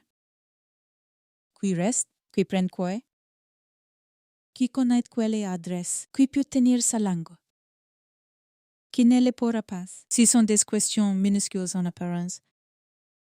Mais elles portent déjà l'avenir du gang. Une grande somme ne lie pas seulement les complices, elle les met à l'épreuve. Celui qui, dans un petit coup, se serait contenté de sa part avec discipline perte, devant des montagnes de billets. Devenir nerveux, jaloux. Imprudent, vaniteux. Ou soudain trop visible, place le rêve est grand. Place la peur de la perdre devient corrosive. Le Great Train Robbery est souvent raconté comme une démonstration de sang-froid. Et c'est vrai si l'on considère uniquement les minutes de l'attaque, mais dans les heures qui suivantes. Une autre vérité apparaît. Le crime n'exige pas seulement du courage ou de la méthode. Il exige une maîtrise prolongée de la presse. Oh, la presse est le domaine où tout se décompose. Il faut dormir sans réellement dormir. Parler sans trop parler. Brûler ou nettoyer certains objets, déplacer les véhicules. Effacer les traces, penser aux empreintes. Aux fibres, aux itinéraires. Il faut décider ce qui doit disparaître tout de suite et ce qu'on gardera. Il faut aussi accepter une évidence terrible. Plus personne ne reviendra à la normalité. Même ceux qui s'en sortiront provisoirement ne pourront plus respirer comme avant. Dès que l'argent entre dans leur vie, la fuite y entre aussi. Dans le pays, les enquêteurs commencent déjà à faire ce qu'ils font. Les bons chasseurs. Ils réduisent le merveilleux à des détails. Là où le public voit un coup prodigieux. La police cherche des heures, des pignoux, des empreintes, des points de passage, des achats suspects, des fermes louées, des téléphones utilisés, des visages à percus. Ce contraste entre la légende et la méthode policière donnait à l'affaire sa texture particulière. Le grand public rêve ou s'indigne. L'enquête. Elle, de Grace le récit. Elle retire omettre sa musique pour écouter le bruit sec des fêtes. Un train ne s'arrête pas par magie. Des hommes ne surgissent pas de nulle part. Des véhicules doivent être trouvés. Une cache doit être sécurisée. Des intermédiaires enforcement vous sur quelque chose. À cet instant de l'histoire, personne ne peut encore savoir quelle erreur fera tout basculer. Mais il est déjà certain qu'une erreur existe quelque part. Parce qu'il y en a toujours une. La perfection criminelle est un fantasme des lecteurs. Sur le terrain, il y a seulement des plans brillants menés par des êtres fallibles. La botte noire du Great Train Robbery tient précisément dans cette suspension. D'un côté, le gang goûtait encore les restes de son triomphe. De l'autre, l'appareil d'État commence à se déployer entre les deux. Il y a une vide électrique, une fenêtre étroite où tout semble encore possible. Les hommes de Reynolds pouvant encore croire qu'ils ont une avance décisive. Les policiers pouvant encore ignorer à quel point leur retard est grand. Le public, lui, ne sait qu'une chose. Quelque chose d'extraordinaire s'est produit. Cette ignorance partagée, mais vécue de manière opposée. Produire une tension presque parfaite, les voleurs pensant peut être au départ. Au partage, à l'évasion future. Les enquêteurs pensant au braquage, au mode opératoire, aux premières pistes et la presse. Entre les deux, transforme progressivement l'événement international. C'est ici que naît le second visage de l'affaire. C'est lui qui la fera durer bien au-delà du fait brut. Car un grand crime ne devient mieux que lorsqu'il rencontre une société prête à le raconter d'une certaine manière. L'Angleterre du début des années 60. Avec ses journaux populaires, son goût pour les récits de classe, sa fascination mêlée de répulsion pour les hors la loi trop intelligence offrait un terrain idéal à cette mutation. Très vite, le braquage ne se contente plus d'être un dossier criminel. Il devient une histoire sur le culot, sur le système pris à reverse, sur les limites de l'autorité, sur la frontière troublante entre admiration et condamnation. Certains commencent à voir les auteurs comme des bandits remarquables, presque ingénieux. D'autres y lisent l'insulte faite à l'ordre. Le signe inquiétant que le crime, désormais, peut rivaliser en sophistication avec les institutions. Entre les deux, le public oscille, attire malgré lui par le spectacle d'une audace qu'il désapprouve. Cette ambiguïté, Bruce Reynolds l'a comprise mieux que beaucoup d'autres. Il savait instinctivement qu'un coup pareil ne se contente pas de produire un enrichissement, il fabrique une réputation. Il imprime des noms dans la mémoire, et pour un certain type de criminel. Cette dimension compte presque autant que l'argent lui-même, être l'auteur d'un grand coup. C'est exister autrement dans le monde interlope, mais aussi dans ce monde tout court. Ces espaces du rang d'homme recherche celui de figure. Et pourtant, si passage est empoisonné, place le nom grandit. Place le tire, place le récit enflé. Place la pression s'intensifie. Un criminel peut vouloir la gloire souterraine du milieu. Il oublie souvent que cette gloire est faite de lumière. Et que la lumière révèle, pendant que les yeux restent séculants. La ferme qui avait paru un refuge commence, presque imperceptiblement. A change de nature, les mots non pas bougent. La campagne est la même, les billets sont toujours là. Mais le lieu n'est protégé déjà plus de la même manière. Tout cachet criminel est fini par se transformer en piège dès que ceux qui l'occupent restant une heure de trop ou y commettent un geste de trop. Le refuge rassuré parce qu'il donne l'illusion de la maîtrise, en réalité, il concentre les traces. Il retient les empreintes, les conversations, les objets déplacés, les habitudes. Les erreurs, les sources historiques sont beaucoup insistent par la suite sur ces paradoxes. L'endroit prévu pour sécuriser les succès a aussi contribué à l'effondrement du gang. Et cette ironie, déjà présente sans que les hommes s'en rendent compte, donnant au sein de la presse braquage une profondeur tragique. Ils croient tenir leur retraite. Ils alimentent déjà la mémoire matérielle qui pourra les livrer, dans un autre registre. Il faut aussi imaginer ce QU'Y représente, et cet instant.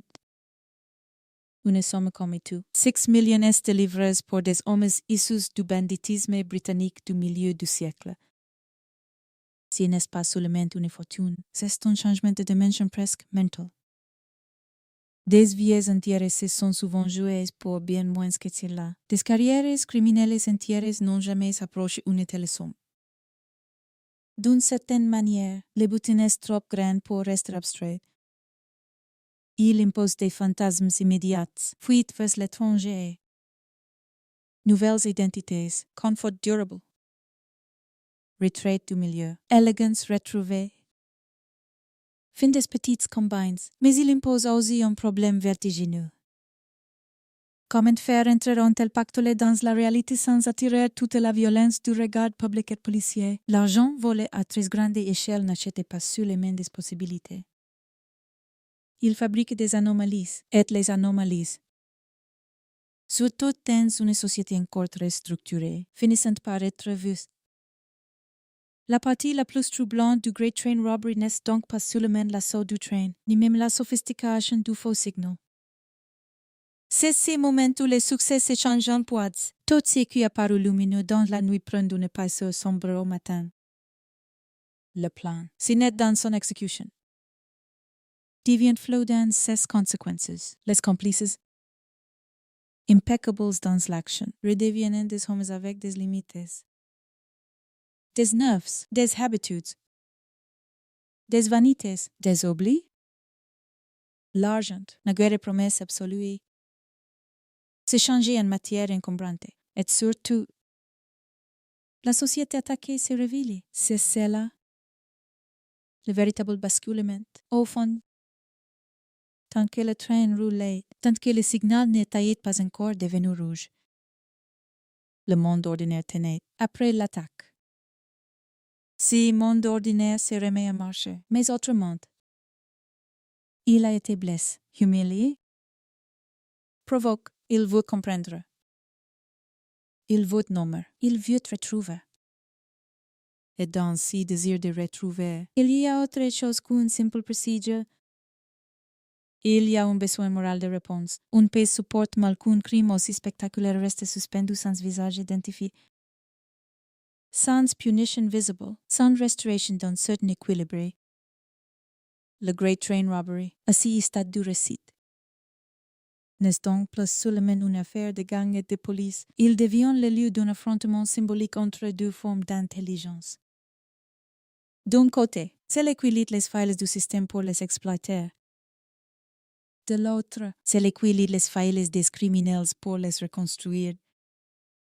C'est ce duel qui commencera bientôt à dominer toute l'histoire. Mais pour l'instant, dans cette partie du récit, la balance semble encore osciller. Les braqueurs ont la première manche, ils sont aux l'inconcevable. Ils ont forcé un train à s'arrêter en lui parlant dans sa propre langue. Ils ont déplacé des montagnes de billets sous le nez d'un pesantier. Ils se sont repliés avec une avance réelle, et cette avance, à cet instant précis, ça fait de nourrir une croyance dangereuse. C'est lesquels sont peut-être, malgré tout, sortis du cadre commun. C'est peut-être dans cette croyance que se niche déjà l'heure de fête future. Car dès qu'un homme se pense au-dessus des conséquences, elle commence à se livrer à elles. Le Great Train Robbery est une histoire d'audace, oui. Mais c'est aussi une histoire de démesure, et la démesure ne réside pas seulement dans la somme volée ou dans la précision du coup. Elle réside dans l'idée même qu'un tel acte pourrait être absorbé sans retour, qu'un pays humilié pourrait rester longtemps aveuglé, qu'un groupe nombreux, chargé d'argent et de secrets, pourrait se dissoudre sans fissures. Cette illusion n'est pas encore morte à Leather Slade Farm. Mais elle a déjà commencé à pourrir de l'intérieur, le plus troublante. Lorsque l'on regarde cette étape de l'affaire avec le recul, c'est ce que tout semblait encore ouvert. rien n'est encore refermé. Les journaux n'ont pas encore livré tous leurs noms. Les policiers n'ont pas encore reconstitué toutes les connexions. Les fugitifs n'ont pas encore tous commis leurs erreurs les plus coûteuses. Le public n'a pas encore transformé chaque détail en symbole. Nous sommes dans une zone intermédiaire. Un couloir de tension où les mythes se mettent en place avant même que la chasse à l'homme atteigne sa pleine intensité. Et c'est précisément ce moment qui donne à la seconde partie sa puissance narrative. Le couple est derrière nous, mais son ombre est devant tout le monde. À la fin de ces premières heures, une vérité s'impose. L'ordre est implacable. Les auteurs du braquage ont peut-être remporté une victoire logistique. Tactique, spectaculaire. Mais ils viennent aussi de se condamner à une autre vie, faite de mouvements perpétuels, de prudence forcée, de soupçons réciproqués et d'obsession du détail. Ils sont peut-être touchés, pendant un instant. Le rêve absolu du banditisme moderne, pourtant. Si le rêve a déjà commencé, leur demande le prix qu'il exige toujours, et tandis que l'Angleterre, fascinée, scandalisée, fascinée de nouveau, commence à raconter leurs gestes comme on racontait les premiers actes d'une légende noire. Eux-mêmes s'éloignent sans encore comprendre que le plus difficile n'était pas d'arrêter le train. Le plus difficile sera désormais d'échapper au récit qu'ils viennent de créer. Ici, stade de l'histoire, le braquage a déjà eu lieu. L'agent a déjà quitté le train. Les moteurs se sont déjà tous dans la campagne. Et pourtant, le véritable danger ne fait que commencer. C'est souvent ainsi dans les grands crimes. Le moment qui fascine le plus le public n'est pas toujours celui qui condamne réellement les coupables. L'assaut contre le train demande de l'audace, du sang-froid, une discipline presque militaire. Mais la suite exige autre chose, quelque chose de plus rare encore. La capacité de rester parfait après avoir cessé de l'être. Or, aucun homme ne demeure longtemps à la hauteur d'un plan qu'il a dépassé. À partir de là, l'affaire change de nature. Si n'est plus sur le monde, un exploit criminel suspendu dans la nuit britannique, c'est un organisme vivant. Une traque qui se met à respirer, à ramper, à chercher, à rapprocher des détails qui n'avaient encore aucun sens entre eux. D'un côté, les braqueurs tentant de préserver l'illusion que tout tient encore, que le couple reste maîtrise, que l'avance gagnée pendant la nuit peut être convertie en sécurité durable. De l'autre, la police commence à faire ce qu'elle fait de mieux lorsque l'humiliation publique est trop grande pour être tolérée. Réduire l'exceptionnel à l'ordinaire, le spectaculaire au concret. Limiter à des empreintes, des véhicules. Des objets, des noms. Des habitudes, comme le rappel en Britannica. La British Transport Police et les récits historiques repris par les institutions britanniques, le volume n'était pas seulement immense par sa somme, il frappait un train postal. Un service vital, et sa brutalité contre le conducteur Jack Mills avait donné à l'affaire un poids politique et symbolique qui rendait une réponse rapide et presque inévitable. Encyclopédia Britannica 1. C'est qui rend la troisième partie si troublante. C'est justement cette coexistence entre deux réalités contraires dans la première. Celle que les voleurs essayent encore de croire. Le braquage reste une victoire nette. Le faux signal fonctionne. Les lignes téléphoniques ont été coupées.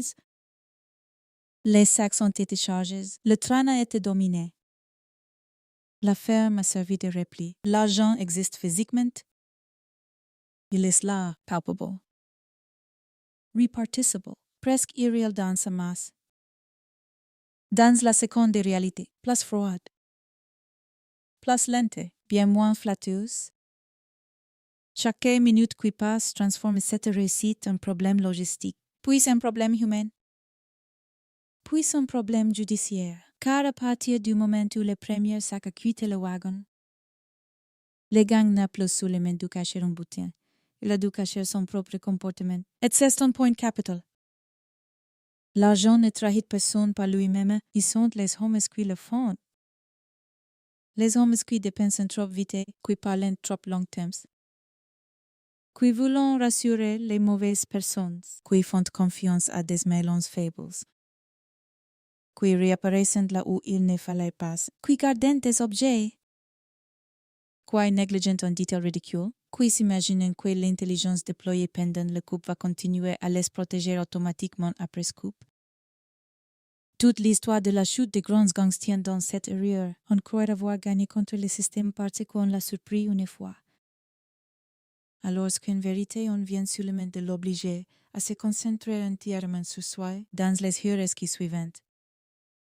Les enquêteurs ne disposent pas encore de tout, mais ils savent déjà une chose essentielle. Un tel braquage ne peut pas être improvisé. Cela signifie des repérages, des complicités, un lieu de chute, des véhicules préparés, des spécialistes, des informations internes. Cela signifie aussi une équipe assez nombreuse pour que les secrets se transforment rapidement en matériaux instables. Plus un crime est sophistiqué, plus il nécessite des points de contact avec le monde réel, et plus il y a des points de contact, plus il y a des risques. Sur de loin, ne voyant que l'audace du plan oubliant souvent ses coûts structurels, il a fallu un homme capable de manipuler les signaux. Il a fallu des gens pour connaître la composition du train et le wagon des valeurs. Il a fallu des bras pour transférer les sacs. Il a fallu un camion, des Land Rover, une ferme, de la nourriture, du couchage, de la peinture, une organisation, des trajets de repli. Tout cela ne s'évapore pas avec le bruit du train qui s'éloigne. Tout cela reste quelque part. Sous forme de traces, de souvenirs, de conversations, de locations, de chats, de regards. C'est précisément cette masse invisible que la police commence à sonder, et à mesure qu'elle le fait. La version apparente de l'événement, une bande surgit de nulle part, frappant vite puis disparaissant comme une ombre commence déjà à se fissurer. Non, ces hommes ne sont pas apparus tout néant. Non, ils n'ont pas quitté le monde en important l'argent. Ils sont entrés plus profondément dedans, mais autrement. Sous tension, en déséquilibre. Contraints de survivre à leur propre coupe, pendency items. A Leatherslade Farm, le refuge a cessé d'être un simple décor. Il est devenu une chambre d'écho, toutes y raisons davantage. Les voix, les craintes, les décisions, les silences. La campagne anglaise, qui avait offert à la bande le couvert de son isolement, commence à produire un effet inverse, l'éloignement protégé. Mais il enfermait aussi, plus on s'y attarde, plus on sature le lieu de sa présence. Les hommes sont beaux se convaincre qu'ils ne sont la queue de passage. Chaque geste ajoute quelque chose à la mémoire matérielle de l'endroit. Une bouteille déplacée, un paquet ouvert, une couverture utilisée. Une empreinte partielle sur un objet banal, une trace de nourriture. Une poignée touchée sans précaution, la ferme. Et si, moment du récit, est presque un personnage tragique.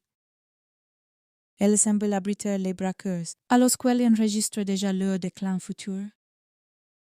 La National Archives insiste aujourd'hui encore sur le rôle déterminant d'objets très ordinaires retrouvés à la ferme, notamment des empreintes relevées sur un plateau de Monopoly et une bouteille de ketchup. Preuve éclatante que des détails presque dérisoires ont suffi à fissurer la façade d'invincibilité construite autour du gang. National Archives, 2. Il y a dans ces contrastes quelque chose de profondément humain et presque cruel. Les plus grands plans tombent parfois pour les raisons les plus petites. Les hommes capables de tromper un train par un feu rouge, oubliant de disparaître correctement d'une cuisine. Ceux qui ont dominé la violence d'un braquage à plusieurs millions, laissant derrière eux l'empreinte distraite d'une main rassasiée. D'un jeu, d'une pause. D'un instant où la tension se relâche trop tôt, et c'est peut-être là que le gré train robbery touche quelque chose d'universel. Il ne racontait pas seulement comment des criminels très préparés ont réussi une coupe magistrale. Il racontait comment l'être humain, même dans la réussite extrême, retombe fatalement dans ses faiblesses ordinaires. La faim, la fatigue, le besoin de parler, le besoin de souffler, le besoin absurde de croire que le plus dur est passé, ou le plus dur ne fait que commencer, car le braquage, dans sa violence concentrée, ne durait qu'un instant. L'après, lui, durait des jours, des semaines. Des mois, il exige une discipline plus ingrate, plus monotone, plus difficile à soutenir. Et c'est précisément parce qu'elle est monotone que beaucoup ne survivent pas à mesure que les informations circulent.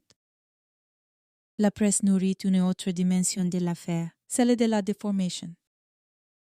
Chaque grand crime est raconté de plusieurs façons à la fois. Pour certains, il devient une fable moderne sur l'audace, presque une revanche criminelle contre la lourdeur des institutions. Pour d'autres, il demeure une atteinte inadmissible à l'ordre. Aggravé par la brutalité contre Jack Mills et par l'atteinte portée à un service public essentiel, six du récit commençant à se disputer l'attention du pays. Et au milieu, il y a un danger narratif immense. C'est lui qui transforme les auteurs en héros de substitution simplement parce qu'ils ont été ingénieux. C'est ici qu'il faut tenir fermement le fil moral de l'histoire. L'intelligence criminelle ne lave pas la violence. La précision n'abolit pas la peur. Le coup de génie logistique ne rend pas noble l'agression d'un conducteur ni le traumatisme impose aux postiers et au personnel du train. C'est tout le paradoxe du Great Train Robbery. Elle attire les regards par sa sophistication, mais sa vérité demeure plus après. Plus sale, plus abîmée que sa légende.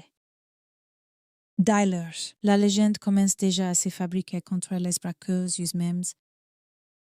Plus les journaux s'emparent de l'affaire. Plus ils figent certains traits. Plus ils fabriquent des silhouettes presque trop belles pour être vraies. Le cerveau, le spécialiste des signaux, les Holmes masks, la ferme isolée, les véhicules les prépares, les sacs de billets, la campagne au petit matin. Si processus à quelque chose d'incontrôlable, une fois lance. Il n'appartient pas à ceux qui ont commis le crime. Il appartient à l'imaginaire national. Et c'est une mauvaise nouvelle pour des fugitifs, car plus une histoire prend une forme simple dans la tête du public. Plus la police bénéficie d'une pression accrue pour lui offrir des noms, des visages, des arrestations. Le braquage donne au gang une avance matérielle. Il a aussi déclenché contre lui une concentration exceptionnelle d'attention. À partir de là, l'argent devient presque secondaire face à la nécessité pour l'État de montrer qu'il peut encore reprendre l'initiative. Ce qui s'installe alors, c'est une invasion silencieuse.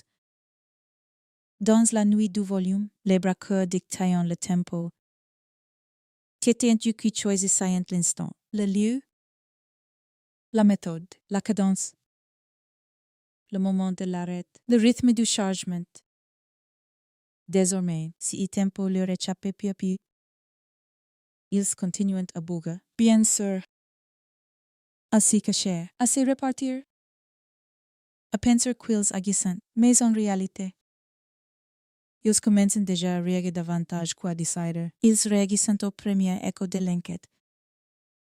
Aux pures montantes, aux conseils de ceux qui savent vaguement comment se faire oublier. Aux signaux de panique dans le milieu, aux rumeurs d'arrestations à venir, au besoin de sortir vite d'un lieu devenu trop chargé, au doute soudain envers tel ou tel complice. Cette perte progressive du contrôle stratégique est fondamentale. Elle ne se voit pas d'un coup. Elle se glisse dans les marges. On la reconnaît à la manière dont un groupe victorieux commence à se parler autrement.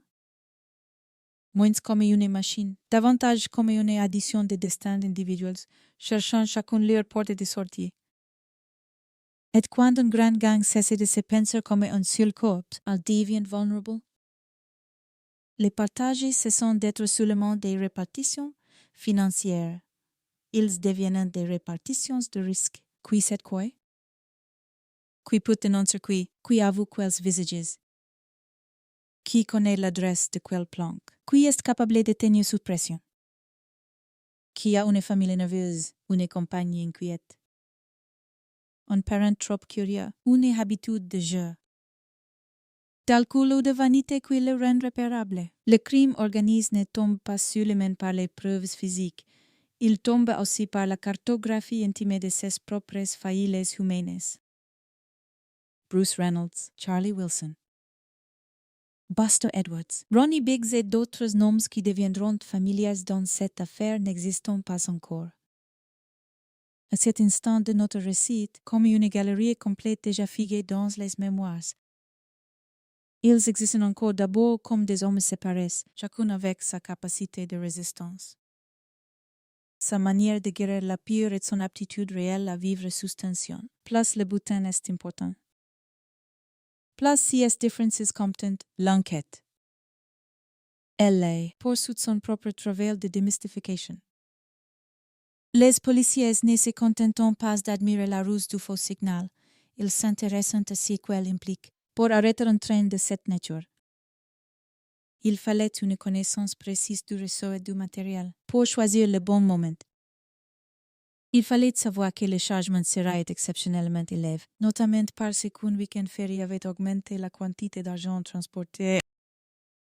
Pour viser le wagon de grande valeur, il fallait plus qu'une intuition. Les sources historiques rappellent justement que l'emploi inhabituel du butin était lié au contexte du bank holiday et que l'équipe a bénéficié d'informations internet de premier plan sur les horaires et le contenu du train.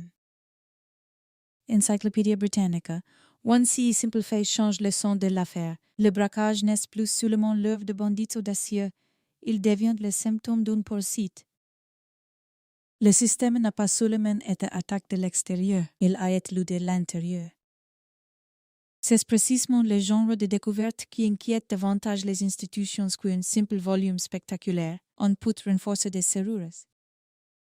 Il est plus difficile de renforcer la confiance lorsqu'elle a déjà été compromise, à ce moment. La traque cesse d'être sur le monde géographique, elle devient intellectuelle. Il ne s'agit plus simplement de savoir où sont les hommes, mais comment ils en pensent. Qui, dans le milieu criminel britannique, avait cette patience, qui avait déjà montré un goût pour les opérations d'ampleur, qui pouvait réunir des spécialistes plutôt que de simples exécutants, qui avaient les réseaux pour louer un endroit isolé, pour mobiliser des véhicules, pour faire circuler des informations sensibles sans attirer l'attention trop haute. Ce sont des questions dangereuses pour le gang, car elles réduisent le champ des suspects beaucoup plus vite que ne le croient souvent les auteurs de grands coups. L'exceptionnel, en réalité, sélection. Il élimine d'emblée la masse des petits délinquants incapables d'un tel niveau de préparation. Autrement dit, plus le braquage est impressionnant, plus il désigne un type précis de criminels. C'est l'un des pièges de la grandeur.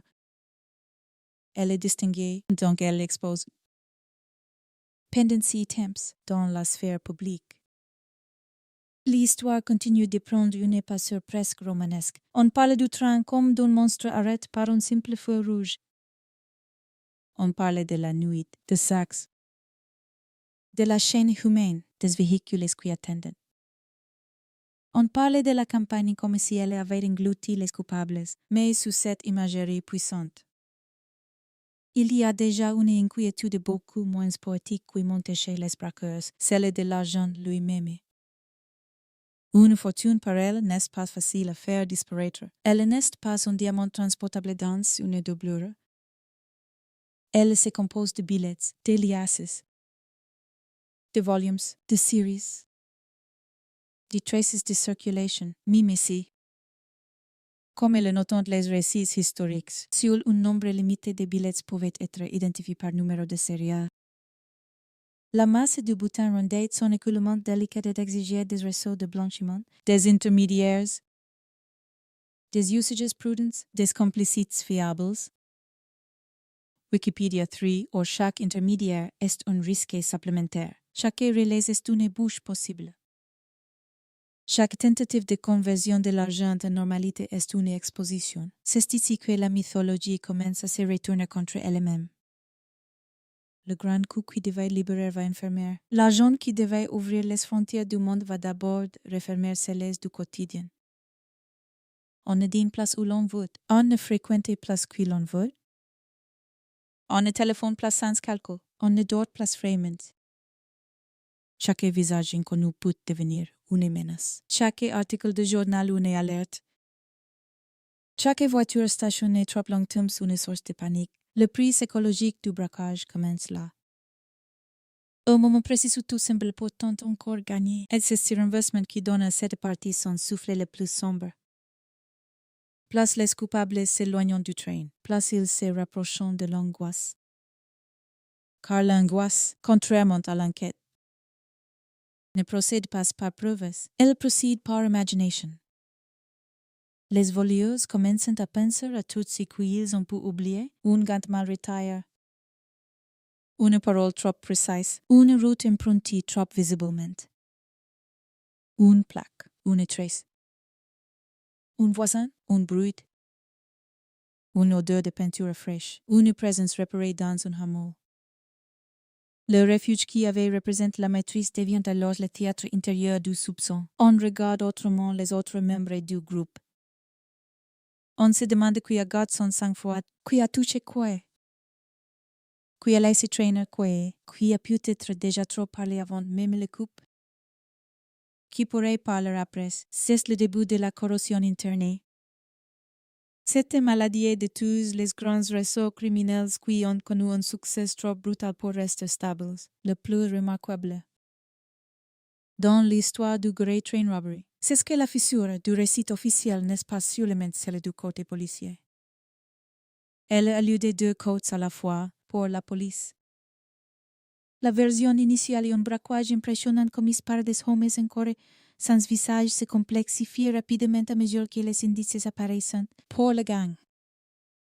La version rassurante et un plan réussi qui ouvre sur la liberté commence elle aussi à céder sous les poids de la réalité. Autrement dit, chacun voit son histoire se défaire. L'enquête apprend que les crimes est plus organisés qu'il n'y paraissait. Les criminels découvrent que leur victoire est plus fragile qu'ils ne l'avaient cru. C'est cette symétrie qui rend l'ensemble si captivant. Le braquage a été un choc net. La traque, elle, sera une lente désillusion réciproque, et déjà. Sans douter, certains sentent que le temps joue contre eux. Non pas seulement le temps judiciaire, mais le temps moral. Les premiers jours après un grand crime sont les plus trompeuses si l'on ne pas s'arrête immédiatement. On peut croire que l'on a réellement percé le système, qu'on trouve un angle mort durable. Une supériorité de fait, or si délai ne prouve rien. Sinon l'ampleur du travail à accomplir pour les enquêteurs, c'est dans ces faux calmes que se produisent souvent les erreurs décisives. On se relâche un peu trop, on reste une nuit de trop. On garde un objet, on se montre à la mauvaise personne. On rêve déjà à l'étranger, aux faux papiers, à la fuite idéale, alors que la première urgence aurait dû être de se faire disparaître de soi-même. Le gang, à cet instant de l'histoire, vit encore dans cette illusion de marge, mais cette marge se rétrécit sans bruit. Le Great Train Robbery cesse donc d'être seulement l'histoire d'un arrêt de train. Il devient celle d'un engrenage. Un engrenage splendide en apparence, presque fascinant dans sa netteté. Mais déjà chargé de grains de sable, et ces grains de sable portent des noms dérisoires. Une empreinte, une fermée, une bouteille, un jeu. Un véhicule mal dissimulé, un renseignement intérieur trop précis pour ne pas orienter les soupçons. La National Archives et les récits de police insistent justement sur cette bascule. La force de l'enquête n'a pas consisté à résoudre un mystère abstrait, mais ils a exploité les petites erreurs abandonnées par des hommes qui avaient réussi quelque chose de très grand. National Archives. Tout voilà pourquoi la partie 3 doit porter des sentiments précis. celui d'une grandeur criminelle est déjà contaminé par sa future chute, et quand l'on regarde la campagne anglaise à cet instant du récit, elle n'a plus tout à fait le même visage qu'au moment du braquage. Elle n'est plus seulement le décor d'une attaque audacieuse. Elle est devenue un espace saturé de conséquences, quelque part. Le train a repris sa place dans le monde des preuves, quelque part. Les policiers recoupent, convoquent, inspectent, interprètent, quelque part. Des journalistes écrivent déjà une première version de la légende.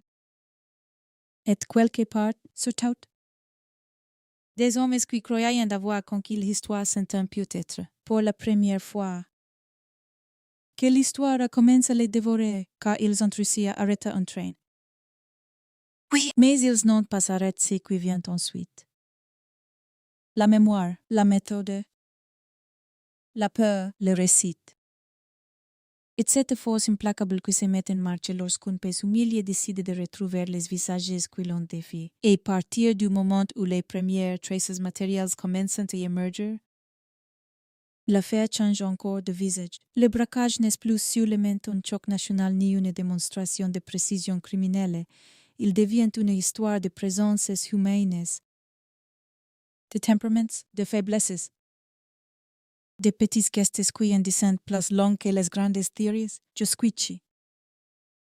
Les hommes du Great Train Robbery pouvaient encore se raconter qu'ils avaient agi comme un seul organisme, une mécanique froide, soudée par les plans, par l'argent, par l'adrénaline et par cette sensation presque intoxicante d'avoir réussi l'inimaginable. Mais aucun groupe ne reste longtemps une machine après l'exploit.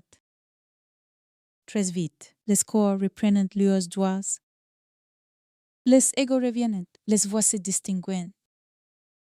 Les prudences divergent, les priorités se heurtent. Là où l'on aurait pu croire un bloc uni, on découvre bientôt une adhésion d'hommes dont chacun emporte sa propre peur, son propre rapport au risque, son propre souhait de résistance. Les sources historiques s'accordent sur le fait que le gang comptait une quinzaine d'assaillants, menés par Bruce Reynolds.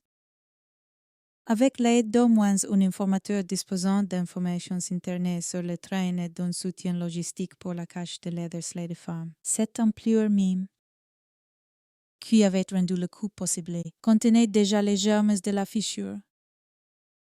Encyclopédia Britannica 1, dans le cas trompeur qui suit les grandes violences.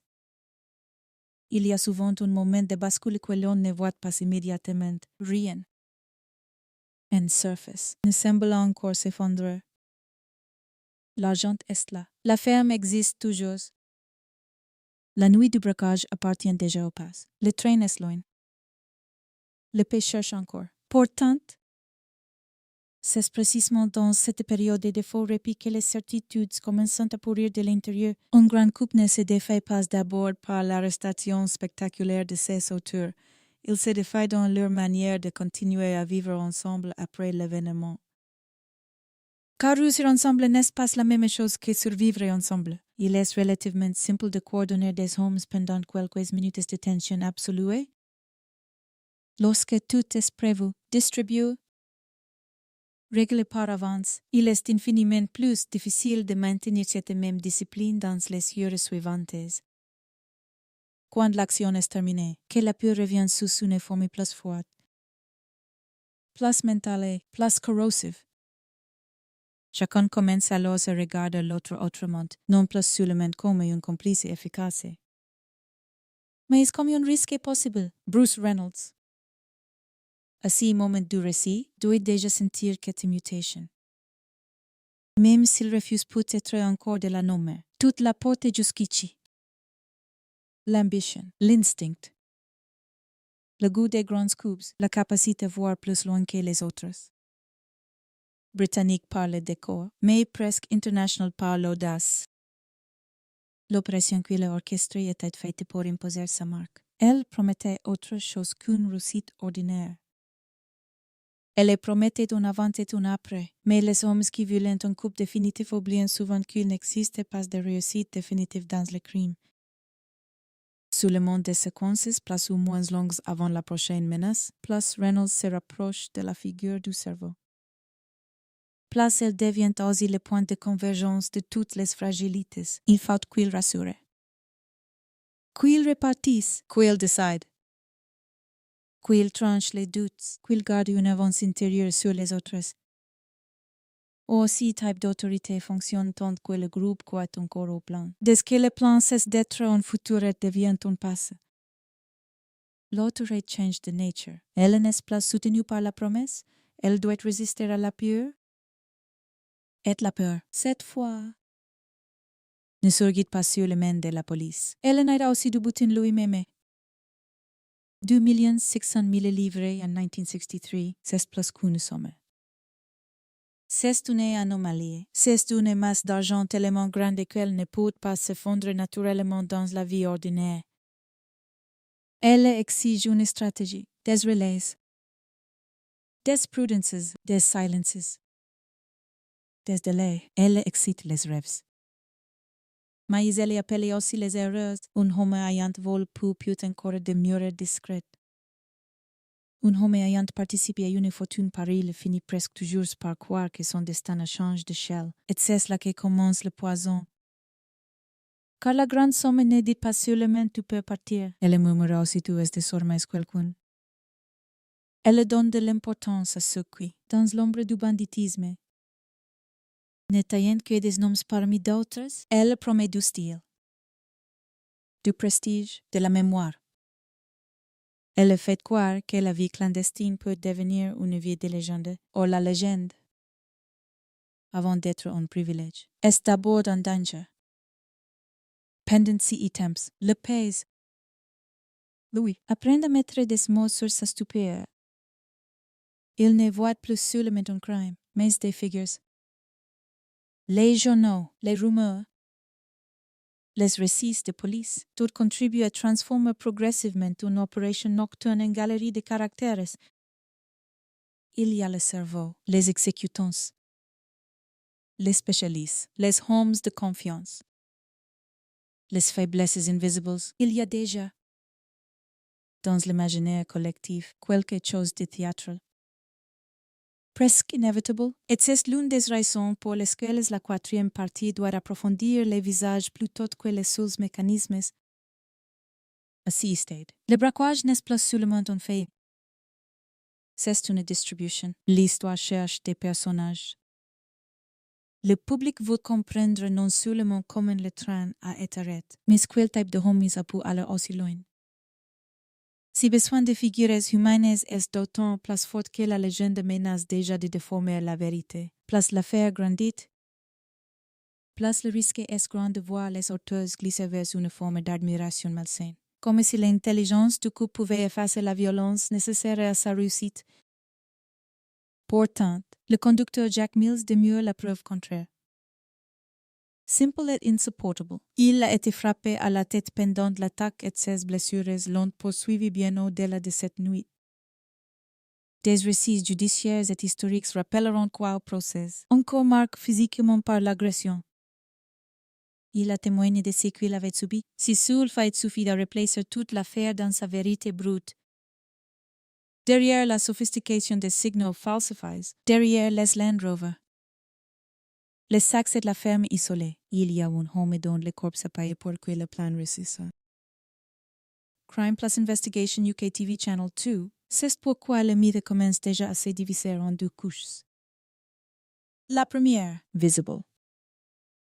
Raconter la maîtrise, l'audace, l'ingéniosité, l'attaque parfaite contre un système lourd et prévisible. La seconde, plus profonde.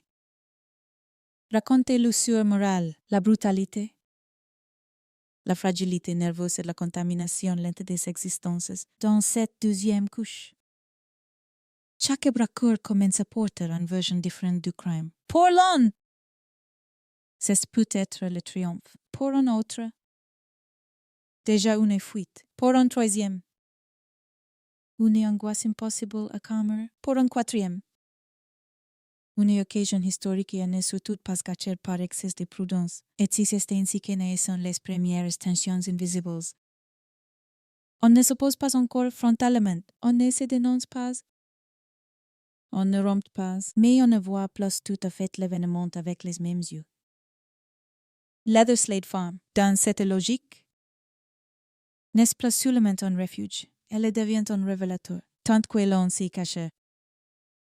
On partage plus que l'espace, on partage la fatigue, l'odeur des vêtements, la nervosité des conversations, la manière de toucher les choses, de s'asseoir, de manger, de plaisanter pour se rassurer.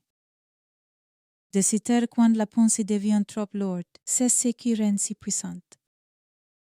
Rétrospectivement, l'image du plateau de Monopoly et de la bouteille de ketchup qui contribueront plus tard à l'identification de plusieurs membres du gang. S'ils ne sont pas seulement des indices de police, ce sont des symboles.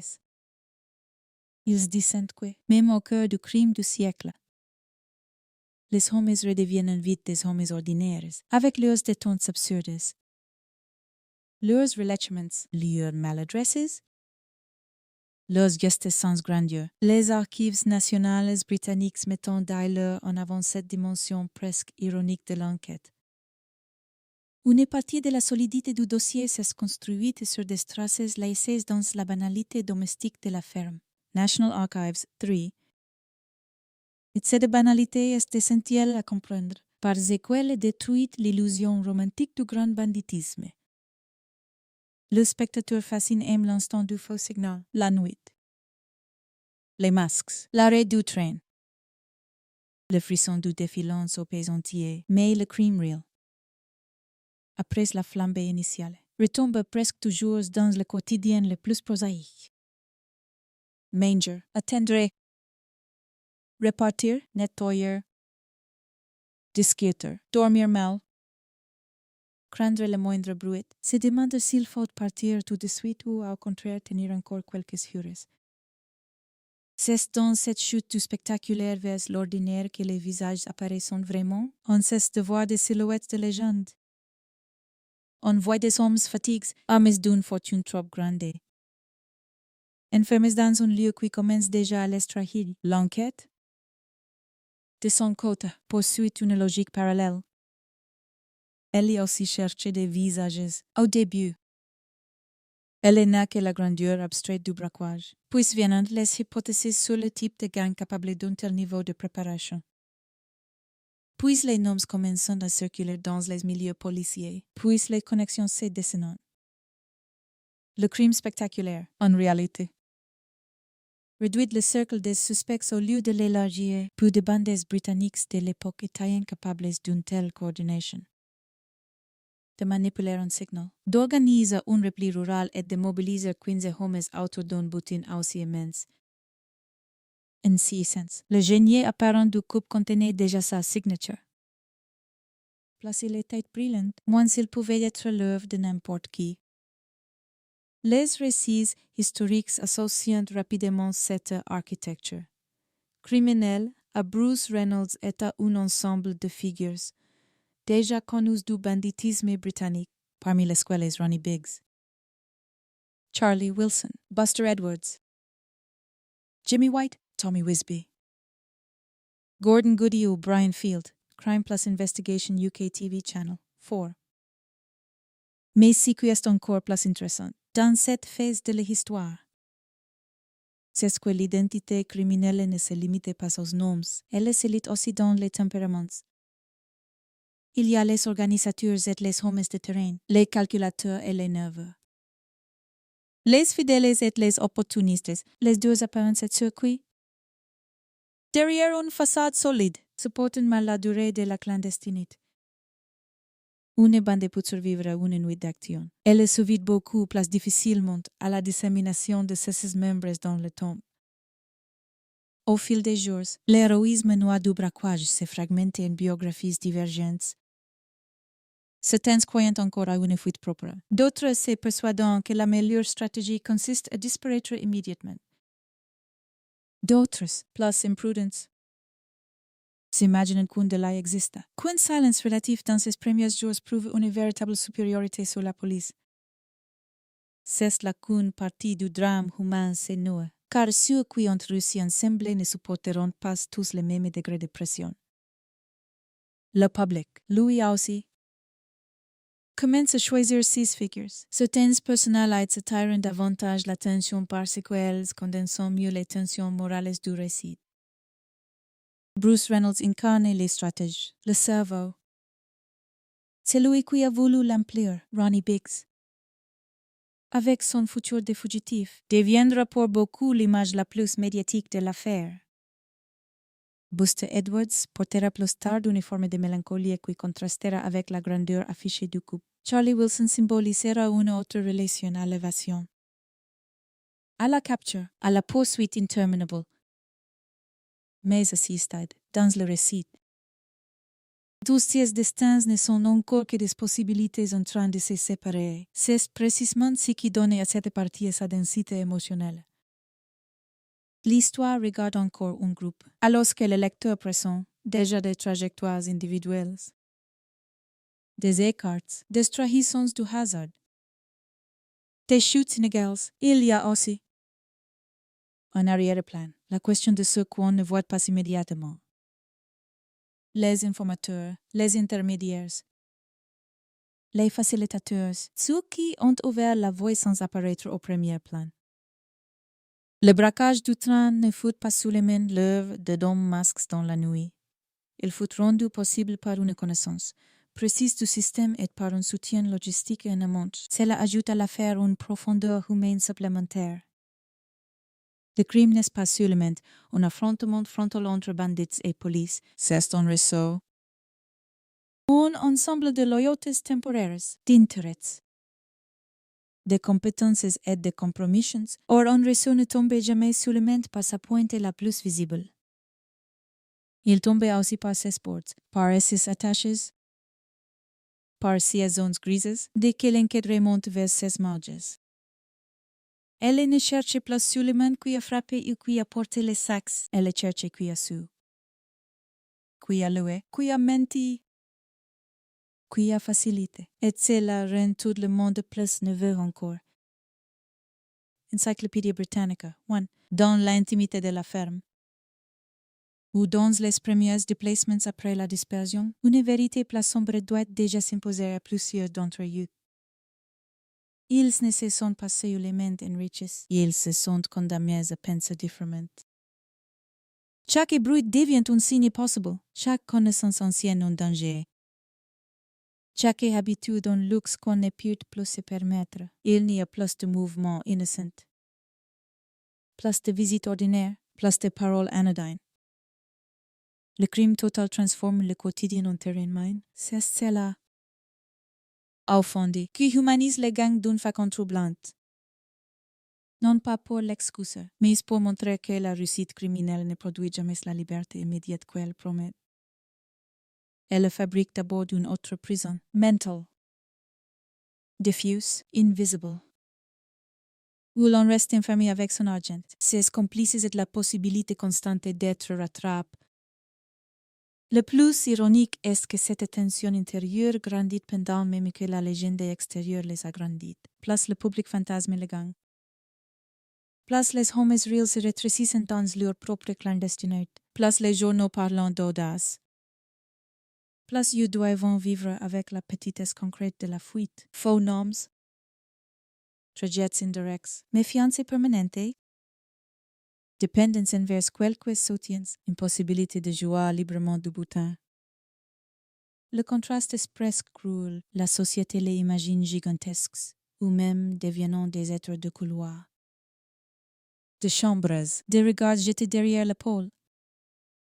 C'est ce décalage qui nourrit la force dramatique de la partie effort, car c'est précisément maintenant que le lecteur doit sentir que la grandeur du couple ne les grandit pas durablement. Elle les exposait, elle les séparait du monde.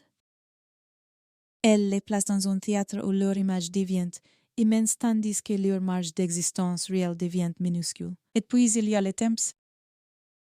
Cette force que les grands braquages sous-estiment presque toujours. Le temps qui n'a pas encore arrêté.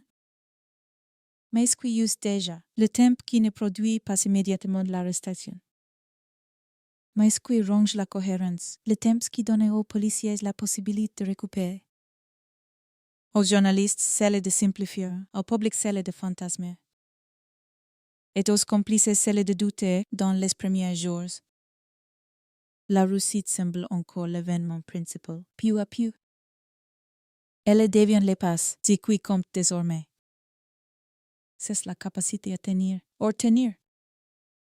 Pour des hommes habitués à l'action plus qu'à la clandestinité prolongée, est une épreuve différente, plus ingrate, plus silencieuse, plus destructrice, le braquage du siècle. À cet instant, cessez donc d'être seulement un récit de technique. Il devient un récit de chair, de mémoire, de fatigue, d'orgueil, d'imprudence, de relâchement, des regards qui changent, des liens qui ne sont plus exactement les mêmes qu'avant le train. Le lecteur doit sentir que la machine humaine commence à grincer, que les figures se précisent, que les destinées individuelles s'éloignent déjà les unes des autres, même si tout semble encore tenir une surface. C'est cette tension qui prépare la suite. D'un côté, les gangs perdent peu à peu l'unité qui l'avait rendue redoutable, et dans cette lente fissure se trouve peut-être la vérité la plus profonde du Great Train Robbery. Si n'est pas seulement l'histoire d'un train immobilisé par un faux signal, ni celle d'un État humilié par l'audace criminelle. C'est aussi l'histoire d'hommes qui ont cru pouvoir entrer ensemble dans la légende, avant de découvrir qu'on n'y entre jamais à plusieurs de la même manière. Certains y deviendront des noms, d'autres des fouillards, d'autres des captifs, d'autres des fantômes. Mais déjà, dans la poussière tranquille d'une ferme anglaise, parmi les reliefs d'un repas, les gestes de détente trop rapides et les premiers calculs de fuite. Le groupe a cessé d'être en bloc. Il est devenu ce qu'il a toujours été au fond. Une coalition provisoire de désirs, de peurs et de vanités. Momentanément unifiée par le crime, déjà travaillée par sa propre dislocation.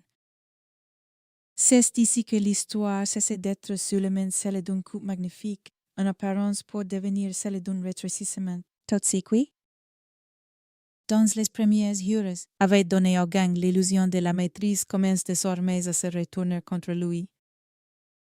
La ferme n'est plus un réfugié, l'argent n'est plus seulement une promesse, mais une matière difficile à absorber. Le silence n'est plus une protection, mais une tension curieuse. Et surtout, la traque, qui n'existait d'abord que comme une menace abstraite. Prennent enfin une forme concrète. Les policiers ont maintenant plus qu'un récit spectaculaire sous les yeux.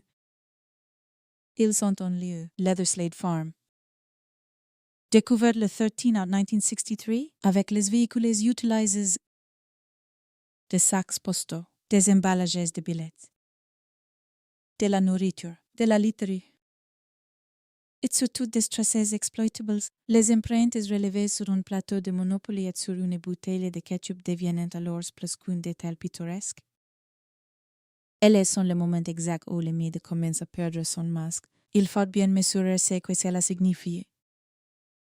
À quel instant du récit, jusque-là, les auteurs du braquage pouvaient encore se raconter qu'ils avaient dominé l'événement principal. Ils avaient arrêté un train par un faux signal. Ils avaient neutralisé l'équipage. Ils avaient déplacé une fortune dans la nuit. Ils avaient disparu avant que le pays ne comprenne ce qui lui arrivait. Tout cela restait vrai.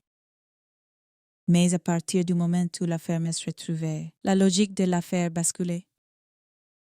Le braquage n'est plus seulement un souvenir glorieux dans l'esprit des voleurs. Il devient, pour la police, une espèce matérielle presque intime. Un lieu où l'on peut circuler après eux, toucher si qu'ils ont touché, voir comment ils en mangent, dormir. Attendu, plaisanter peut-être. Et surtout comment ils ont écué à effacer complètement leur passage. La grandeur du coup se dissout brusquement dans quelque chose de beaucoup plus humiliant. Les restes, des restes de repas, des restes de précautions, des restes de discipline. et les restes. En matière criminelle, parlons souvent place forte que les gestes héroïques. La traque prend alors un rythme nouveau. Si n'est place simplement la recherche de silhouettes anonymes ayant frappé un train dans la nuit, c'est une chasse à l'homme fondée sur le fait désormais certain que les gangs doivent vivre ensemble quelque part. Toucher les mêmes objets, emprunter les mêmes véhicules. Dépendre du même repli, les traces ne résolvent pas tout immédiatement. Mais elles imposent une direction. Elles permettent à l'enquête de cesser d'être purement imaginaire. Avant la ferme, l'affaire pouvait encore sembler presque trop grande, trop audacieuse, trop nette pour être saisie autrement que par hypothesis. Après la ferme, elle redevient humaine. Et lorsque le crime redevient humain, elle devient vulnérable. Les policiers n'ont plus affaire à une coupe suspendue dans la légende, ils sont affaire à des hommes qui en mangent. Attendu, mal nettoyé. L'as du concret derrière Yuzi, c'est un défaite symbolique immense pour le gang. Mimi s'il ne la perçoit pas encore pleinement, dans la tête de Bruce Reynolds, ou de ce QU'Y. Autour de lui, l'inquiétude doit alors changer de texture, tant que le danger restait théorique. On pouvait s'en défendre par la confiance en soi, par le souvenir de la réussite, par l'idée que l'avance gagnée sur la nuit du 8-out demeurait décisive. Mais dès que la police commence à ramasser des éléments tangibles, la peur cesse d'être diffuse, elle se localise. Elle prend la forme de questions beaucoup plus précises. Qui a touché quoi? Qui est reste trop longtemps à la ferme? Qui a négligé de brûler ou d'effacer certains objets? Qui a cru que quelques heures de triomphe autorisaient déjà le relâchement? Ils sont ces questions-là qui rongent les groupes criminels de l'intérieur. Non pas les grandes considérations sur la justice ou la morale, mais la suspicion technique. Presque domestique. C'est le qui naît lorsqu'un homme comprend qu'une erreur minuscule peut faire tomber une opération gigantesque. Et cette suspicion est d'autant plus dangereuse que le gang n'est pas une fraternité abstraite, c'est un assemblage. Un assemblage d'hommes expériments. Mais d'hommes différents. Il y a ceux qui tiennent mieux leurs nerfs, ceux qui se persuadent que rien n'est encore perdu, ceux qui dramatisent avant le jour, ceux qui deviennent plus prudents quand il faudrait bouger vite. Ceux qui, au contraire, paniquent et prennent des décisions trop brusques. Ceux qui ont déjà pensé à l'étranger, à la disparition, à la rupture totale avec l'Angleterre, et ceux qui, malgré l'ampleur du couple, restent entièrement liés à leurs habitudes, à leurs quartiers, à leurs proches, à leurs circuits familiaux, ainsi est. Et c'est cela qui devient central. Le braquage cesse d'être une action commune et commence à produire des réponses individuelles. Les hommes qui ont su fonctionner comme un seul corps dans la nuit se transforment peu à peu en destins séparés. Le pèse. Lui commence à ressentir une autre forme de soulagement mêlé de fascination. Jusqu'ici, les braqueurs paraissaient presque abstraits dans leur supériorité tactique. Le faux signal rouge, l'arrêt du train.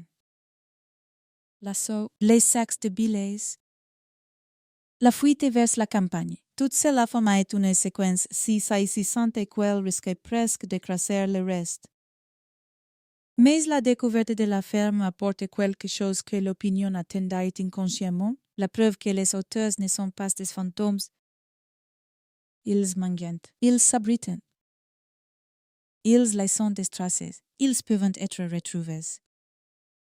C'est un moment capital pour l'imaginaire collectif. Le crime cesse d'être une gifle impugnée et redevient une affront que l'on peut commencer à réparer.